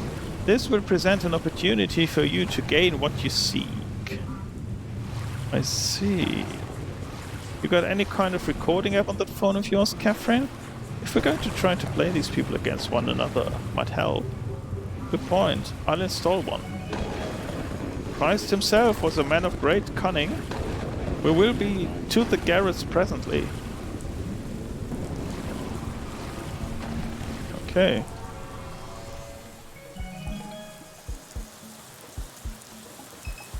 Was ist das für ein... Ach, das ist Gooch. Locked. Gooch, lass uns doch mal rein. Garrett, my boy. Papa. You're the only one around here who still calls me by my name. The others can be cruel, can't they? To steal one's name. So cruel. I can't get that last reading. I'll be stuck wearing this shirt forever. Look me in the eyes, boy. Papa squats before the man. Look your papa in the eyes. When papa takes over this mall, he will give you back your name.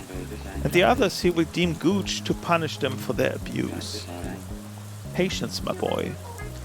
You a real one, papa. Just keep a low profile. John's coming by tonight. Papa smiles wide. John's coming by tonight. Yeah, Pa. He even put a lock on the door to keep you out. The little fuck.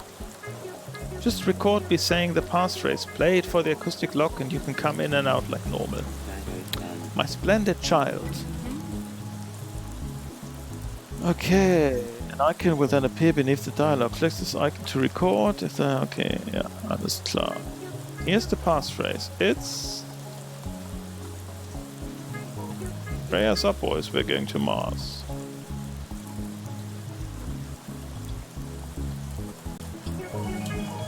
If you record it, just play that for the log to get in. Okay, Pa? Okay. Also, Moment. Es ist alles nicht so richtig klar. Wir sind jetzt gerade wieder in der Rückblende. Und was da in dem Dings passiert ist, ich habe keine Ahnung. Ich mache mir da auch nicht so den Kopf. Ja, keine Ahnung, was mit Million war. Man weiß es nicht. Es gab dann halt die Rückblende, die dramatische. Guckt ihr keine Filme? Ist doch vollkommen naheliegend, dass es an der Stelle jetzt eine Rückblende gibt. Als Cliffhanger.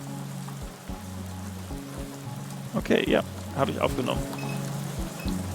Good. Acoustic lock. What is this thing? Acoustic lock uses voice recognition. We'll just speak into it. It's expecting some kind of audio input to unlock it. Alright, well. Voice memos.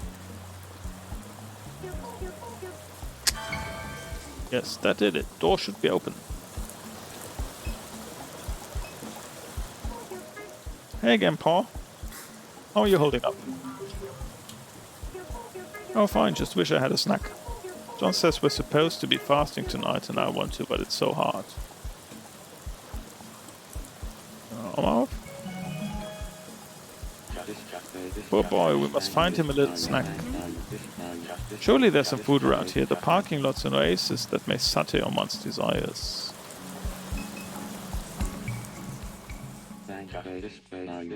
These hallways belong to the Garretts, derelict corridors forgotten by John. So. Lass mich mal einmal kurz was gucken, wie lange es hier noch geht.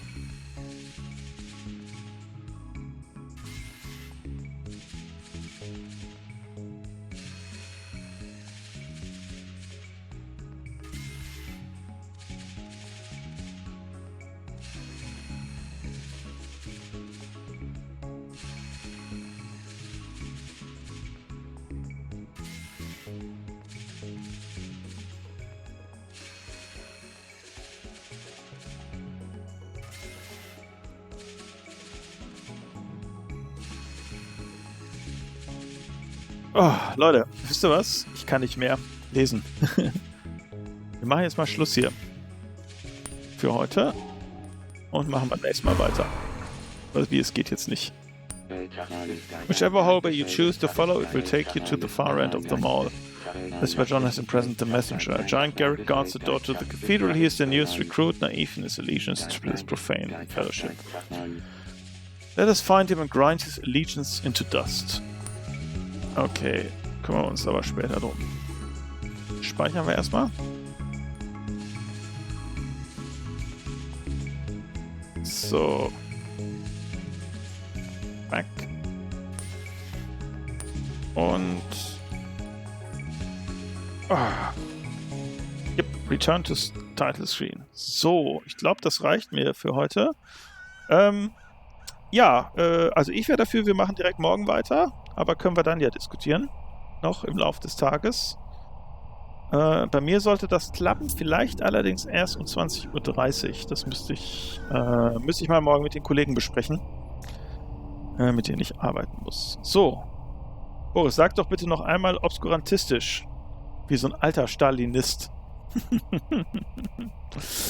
Okay, wir sehen uns hoffentlich morgen, ne? Bis dann, ciao, ciao.